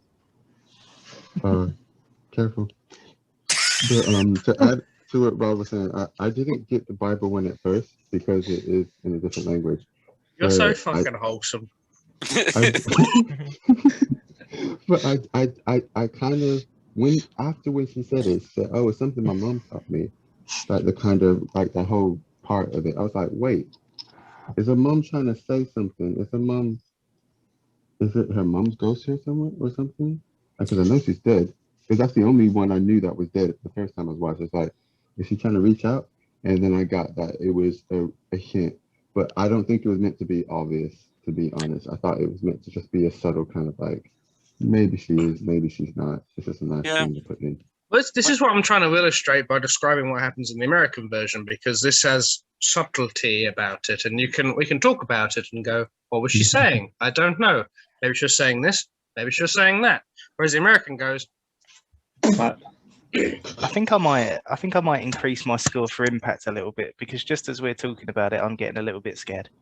The antidote for this is to watch the American version. You won't be scared at all, and you'll go, "Fucking hell, this is shit." Hang on, Rob. Will it help if I do this? Hang on. Uh-oh. I thought Please don't birth something. That's horrible, actually, because the coat on your door did look a bit humanoid for a second. Oh man, I wish I just had the production value on my camera to just be like, oh, would it help if I did this? And then all of a sudden, a hand crawls out of my arsehole and goes blah blah blah. Just all of a sudden, you have a period. All of a sudden. Yeah, let's hope that doesn't happen. Yeah, I'd rather John didn't have a period.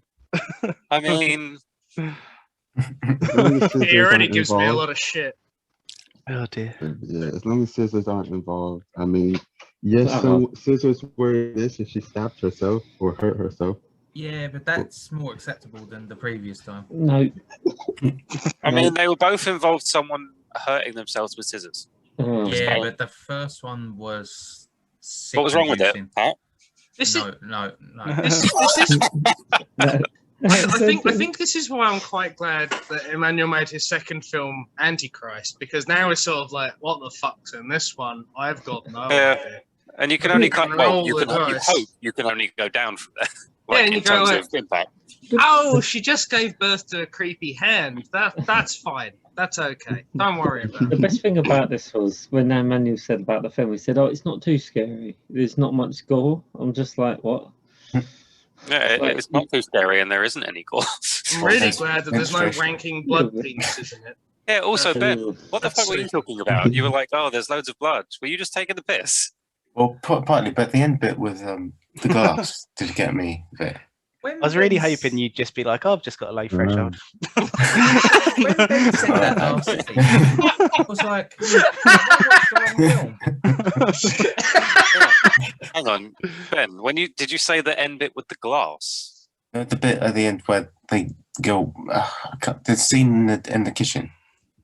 Oh, well, when she pushes her into the medicine cabinet. Yeah, that bit. I don't think that was in the kitchen, but I get what you mean. Oh well, yeah, I think it was just near the kitchen, wherever it was, but yeah. Yeah. Well, the blow on the glass got you. Yeah. I just think it just had a big impact, but I mean. Oh, it did. Like I literally went, broke the glass. Fucking hell, Dan. What about the bloody sack? All right, that was. Oh yeah. The bloody sack. Because you're like, oh my god, is she in the thing? Because I was. Well, hang on. What do you mean? What do you mean? Was she in the thing? We knew she was dead by then. Yeah. So just before that point, that is a good point. The father says. Look, Dan has like the fucking. So it was that being like, oh fuck. Yeah. Sorry, I just saw Pat do the J. Jonah Jameson fucking meme where he's going. Okay. Sorry, Emmanuel. Go on. Oh man, I missed that. Sorry, Alec. Can you just see it again? I just want to see you act that again. No, but No, I had missed you and Pat both doing that. Oh no, Pat! Yeah, Pat just did this. Pat just did the J. Jonah Jameson meme where he went like. Oh, okay. You'll see on the video, I guess. I don't know if it was me or I kind of took it as like when you're watching it that she's killed her in real time. Does that make sense? Like when she says, "Oh, she's dead," I don't know if that was because it didn't explain. Well, it did explain itself, but like the fact, like she's dead, and it's like, oh my god, the girl's in the sack. Like if you took it on face value, the woman has killed her because she's been an arsehole the whole time and she's abusing her. But then you find out that there's nothing in the sack. I think that's the kind. If you take it like really, really on face value, I would on face value. I could understand you thinking, "Oh, the stepmom's killed her," in general, but I can't look at it in a way where I imagine that she's in the sack because it always seems to be in the past tense. Like to me, that she like died, and like where obviously like the whole way through the movie we know that the thing that happened was that the mum died, and that they come back, but then like once you either realize or get told that the sister's dead as well, I feel like you're immediately like, maybe not necessarily that happened at the same time, but you're like, well, this obviously happened in the past too. Of like, I don't know. I can't imagine a time where I would have thought she was actually in the sack. Yeah, it's so abrupt. Like, Yeah, it is just a scene where she's locked her in a basement and a basement. Closet. Fucking hell. She's locked her in a Did you watch closet. the film? And then she's just like, next scene is like, she's just dragging this bloody sack along. And it's like, what happened to this fucking closet? Shut up, everybody. Yeah, the sack was very random. I thought, Yeah. like, I didn't. Again, I don't know if that's a cultural significant thing, but I didn't really get. I didn't really get the point. Well, no, like, I don't know if it's linked to like the folk tale or whatever, but Yeah. I didn't really get the point of the sack, other than to like have a bag that they could obscure the viewing of to pretend there was something in it. So I just like the idea of like South Korean people going, a burlap sack. That means she's dead. You say that, but if you were to talk to certain people from certain countries about cardboard boxes, they'd have a different view of what some people would. In some quarters, they'd go, "No, it's Gwyneth Paltrow's head in that." What's in the box? Oh wait, Oh my god. oh, you're referring to Seven. Yeah. No, I was referring to Metal Gear Solid, but Rob was referring to Seven, which proves my point. They totally should have done a skit where they had her head in the box, like Oh, don't say it like that. That makes me think of the song. It's my head in a box. I'm living in a box. What did they say? What did they do in Metal Gear Solid? It's just a thing where Snake gets in a cardboard box and he's camouflaged. Yeah, he kind of you that can get thing, past yeah. people by hiding in the box. It's a long running joke. I forgot about that. It's been such a long time. Yeah. But I think what you were saying about the sack, it was a weird kind of like, how was it? It was, I think at the first time I saw it, I was just like, I already knew Soo Young was dead. Yeah. And then I was just like, what the crap? Who's in the bag? Wait, is this real or is it not real? This is so effed up. If this is not real, why are you imagining this? If this is real, wait, is Sumi dead? Wait, what is going on? Well, that's the thing. When I saw her drag the stack in, I was like, well, that's like at no point was I thinking that's a human. I was like, why is she dragging? Like, is she dragging some animal in here that she's killed? Like, I don't really understand what's going on here. And then after a couple more scenes, I was like, okay, I don't think this is real, but I don't understand the point of it. And then even when I know everything that's going on by the end of the movie, I'm like, I still don't understand the point of the sack. I think it's like a misdirection thing, right? It's to make you think. It fucking worked on you. It did. I think if you're at the level where you've got all the human remains in a burlap sack, you're dragging it along and it's causing a very obvious line of fucking remains. Someone can go, "What are you doing, stepmom?" It's nothing. What's all this blister on the floor? Everything's fine.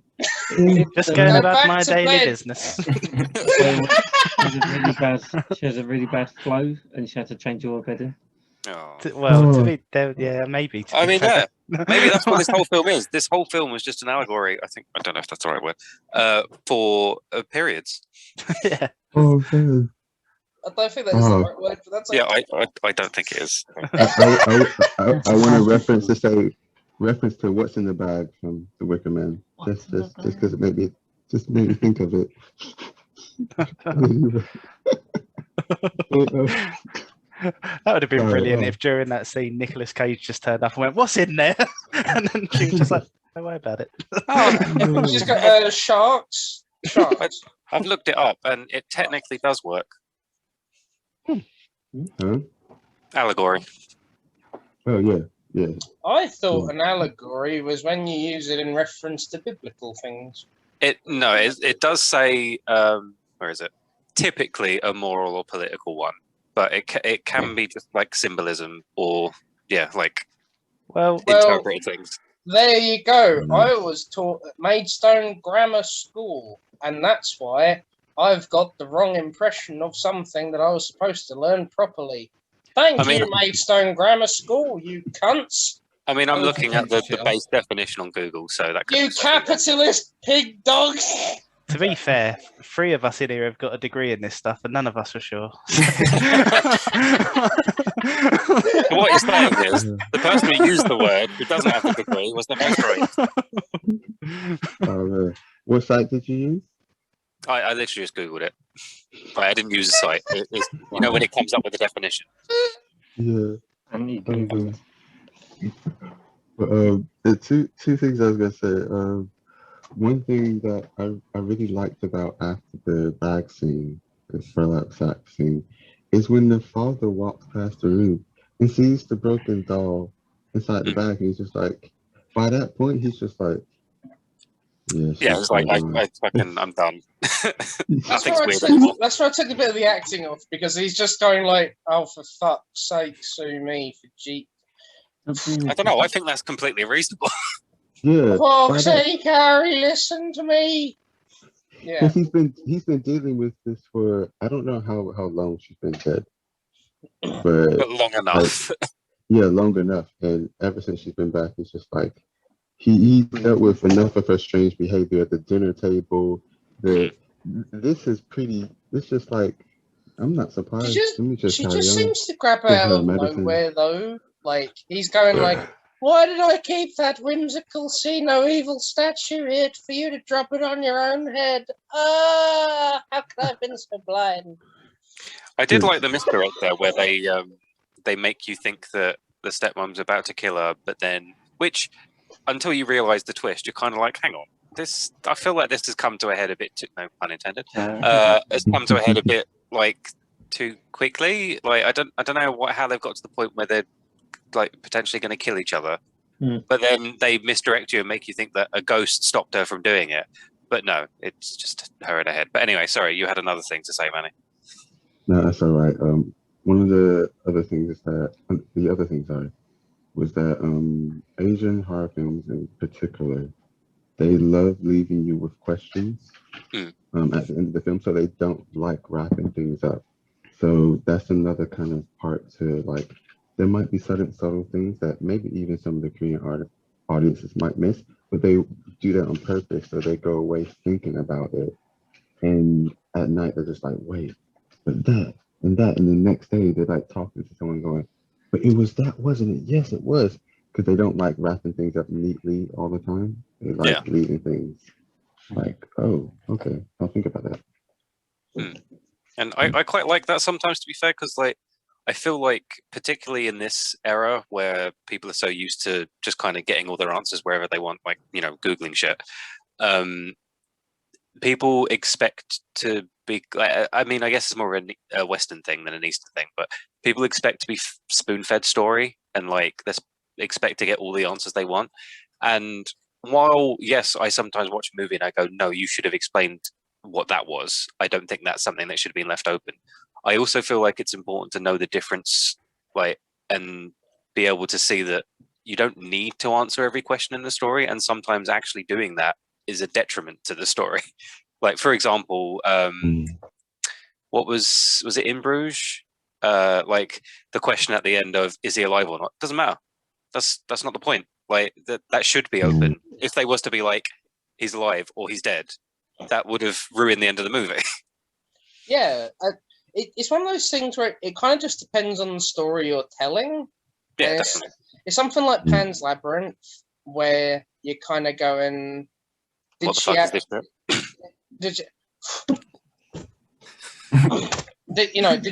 die, or did she actually get transported to this fucking thing where she's like the fantasy princess and stuff? And it's like, you know, different people will answer that differently, and that's what keeps people talking about it. And like no one's talking about The Uninvited anymore. It's a crap film because they really yeah, you've put out quite a lot, man. I don't matter. I've only got 39 people liking my YouTube comments. It's still 39. I'm only moderately famous. But it's like, it's not do you know what I mean? Like you could have arguments about, you could have just discussions about Tale of Two Sisters for days. You could go like, oh hey, did this happen? Did this happen? Did this happen? Whereas you have like the Uninvited, no one's asking what happened. We know what happened. Well, that's the thing. Like, I think it's quite important for It was a shit film. newer media to look back at. Well, you can't really call it media because it wasn't, but you look at like movies and stuff. They need to look back at things like, you know, before we had moving pictures and stuff like that. Before we even had writing, when stories were just passed on through word of mouth. Like a lot of them obviously were educational, fine.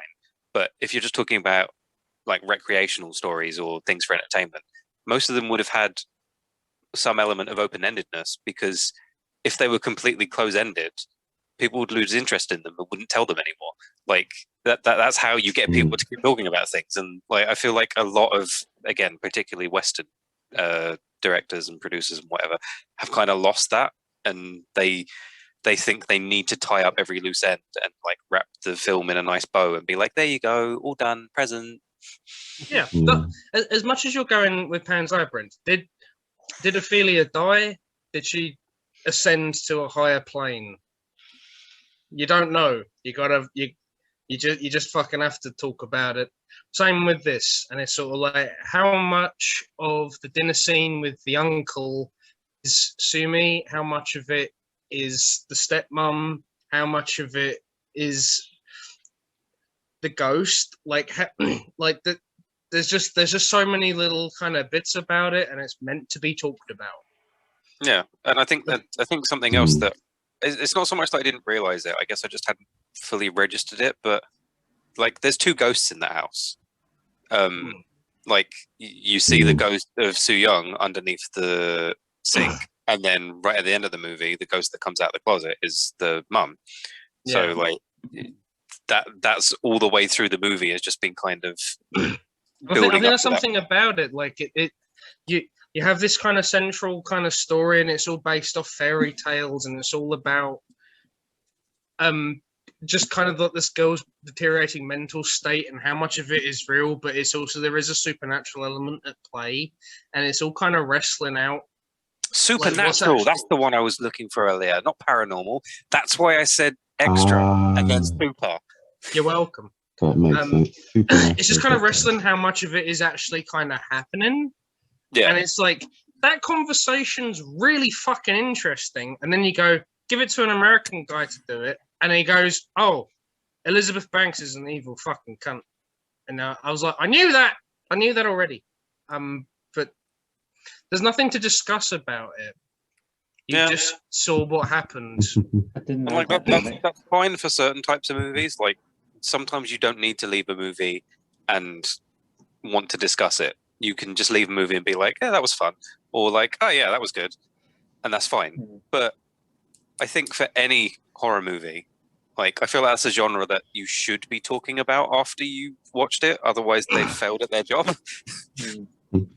There was a moment there with Pat where, like, when you said you don't have to leave a movie and want to discuss it, Pat just looked at the camera like, yeah, fucking no. I can tell that shit will get out of the movie. They won't show up. I think that there's definitely a place for films like Jaws where you go into it and then you look at someone and he goes, I think the shark had a point. And you go, shut the fuck up. And it's like... to be fair, here we go. There are two people here who wrote essays on Jaws.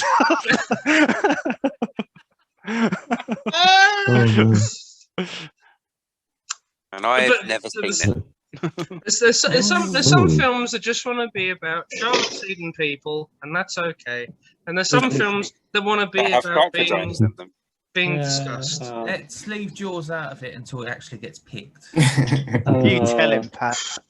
Well, I mean, it's like The Rock that just want to explode and stuff, and they don't really want to be talked about, and that's okay.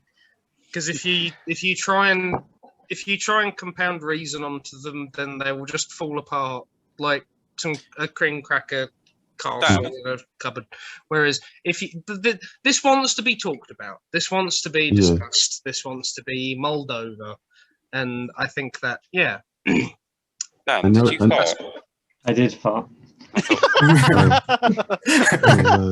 You know what, Rob? I thought of you the other day because someone at work, he jumped, and as he jumped, he did a fart, and then when he landed, he sort of did the intro to Thrift Shop. He kind of went, and I was like, "Fuck, that was amazing." That man's got talent.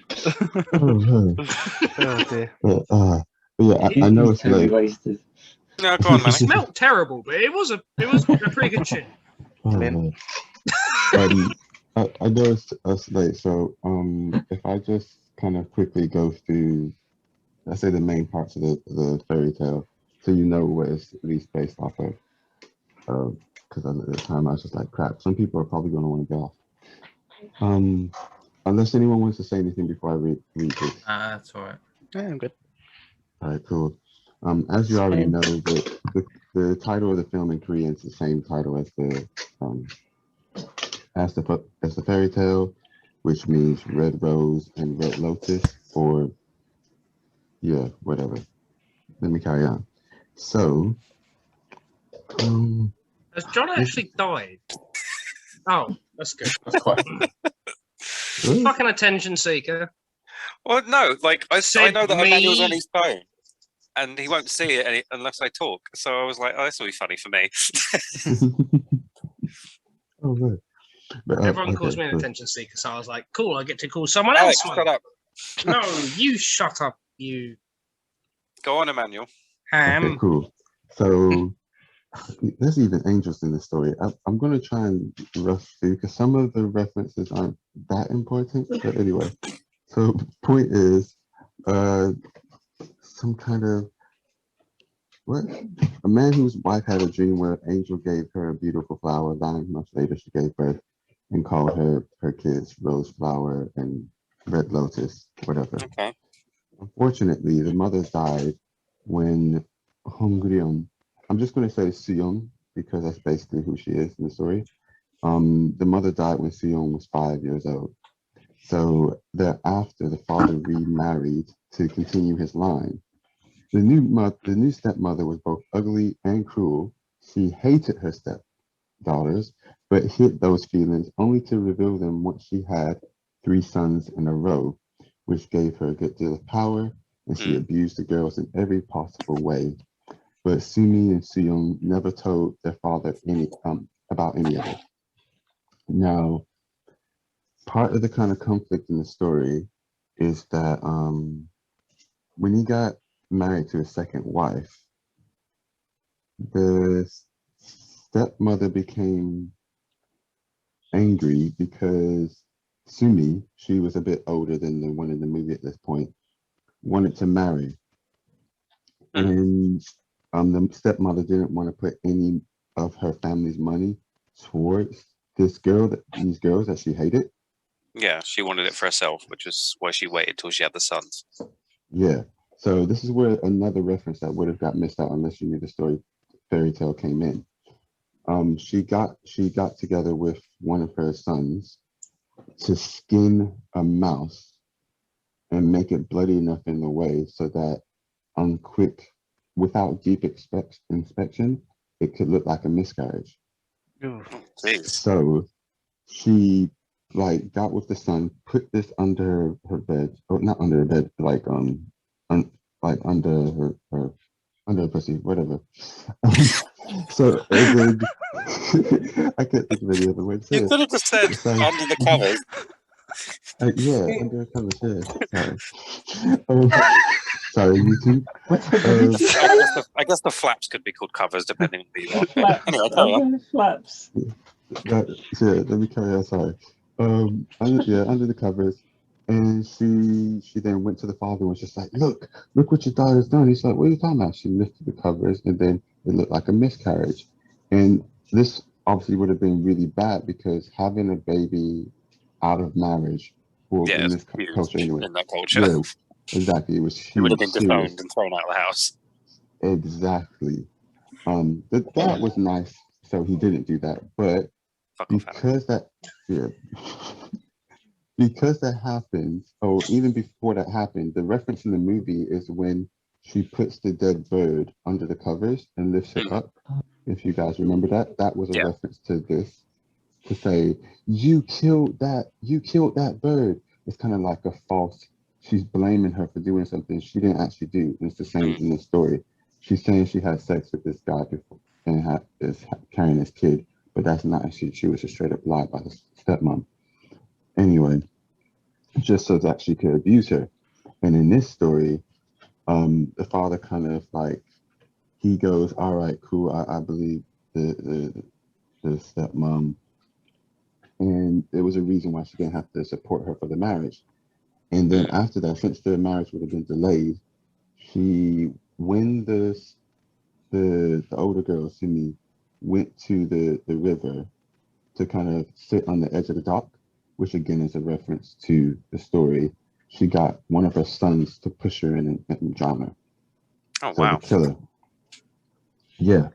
So, but saying that, after that happened, there was a tiger. I don't know why it's a tiger, but it's like retribution animal or something.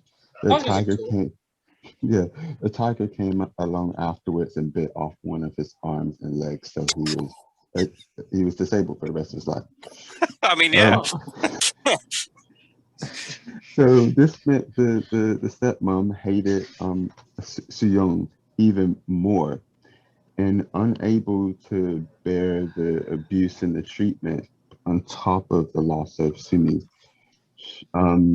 she basically killed herself. Her body was found in the same pond, in the same pond after that. And everyone who came after that, pretty much every kind of new mayor to town that would normally go around to the houses to greet people, every time there was someone new, they were never seen of again. Long story short, a kind of nicer kind of guy, he came in, but he went to the house and he saw the ghost of the ghost of the girls, but instead of running away and shying away or ending up dead somewhere, he said, why has this happened? Like, why are all these people disappearing? Why are they dying? And they told him, please believe us. Like, we did not, like, she did not like have a baby or whatnot before. Like, she did this, blah, blah, blah, there's proof of it. So long story short, he was able to give him a post-mortem pardon and prove that. What's that called? There's a word for it. Yeah. He was able. Hoping Alec or Rob would chime in, but never mind. I'll shut up. He was able to give them pardon and then imprison the stepmom. And in that kind of way, they was able to get peace. And afterwards, the father had like 2 more girls in the future, and named them the same thing because the ghost of the girls came to him and said, "We'll live on. Don't worry. We thank you, Dad, for everything you've done." In a way, the girls in the story never blamed the dad. Just like in her calm moments in the movie, the girl never blamed the dad in their sane moments. But yeah, so that there you go. That's the story, some references, and that's why some things are the way they are. While you were talking about that, I remembered a scene from the movie that I'm not sure I actually understand now.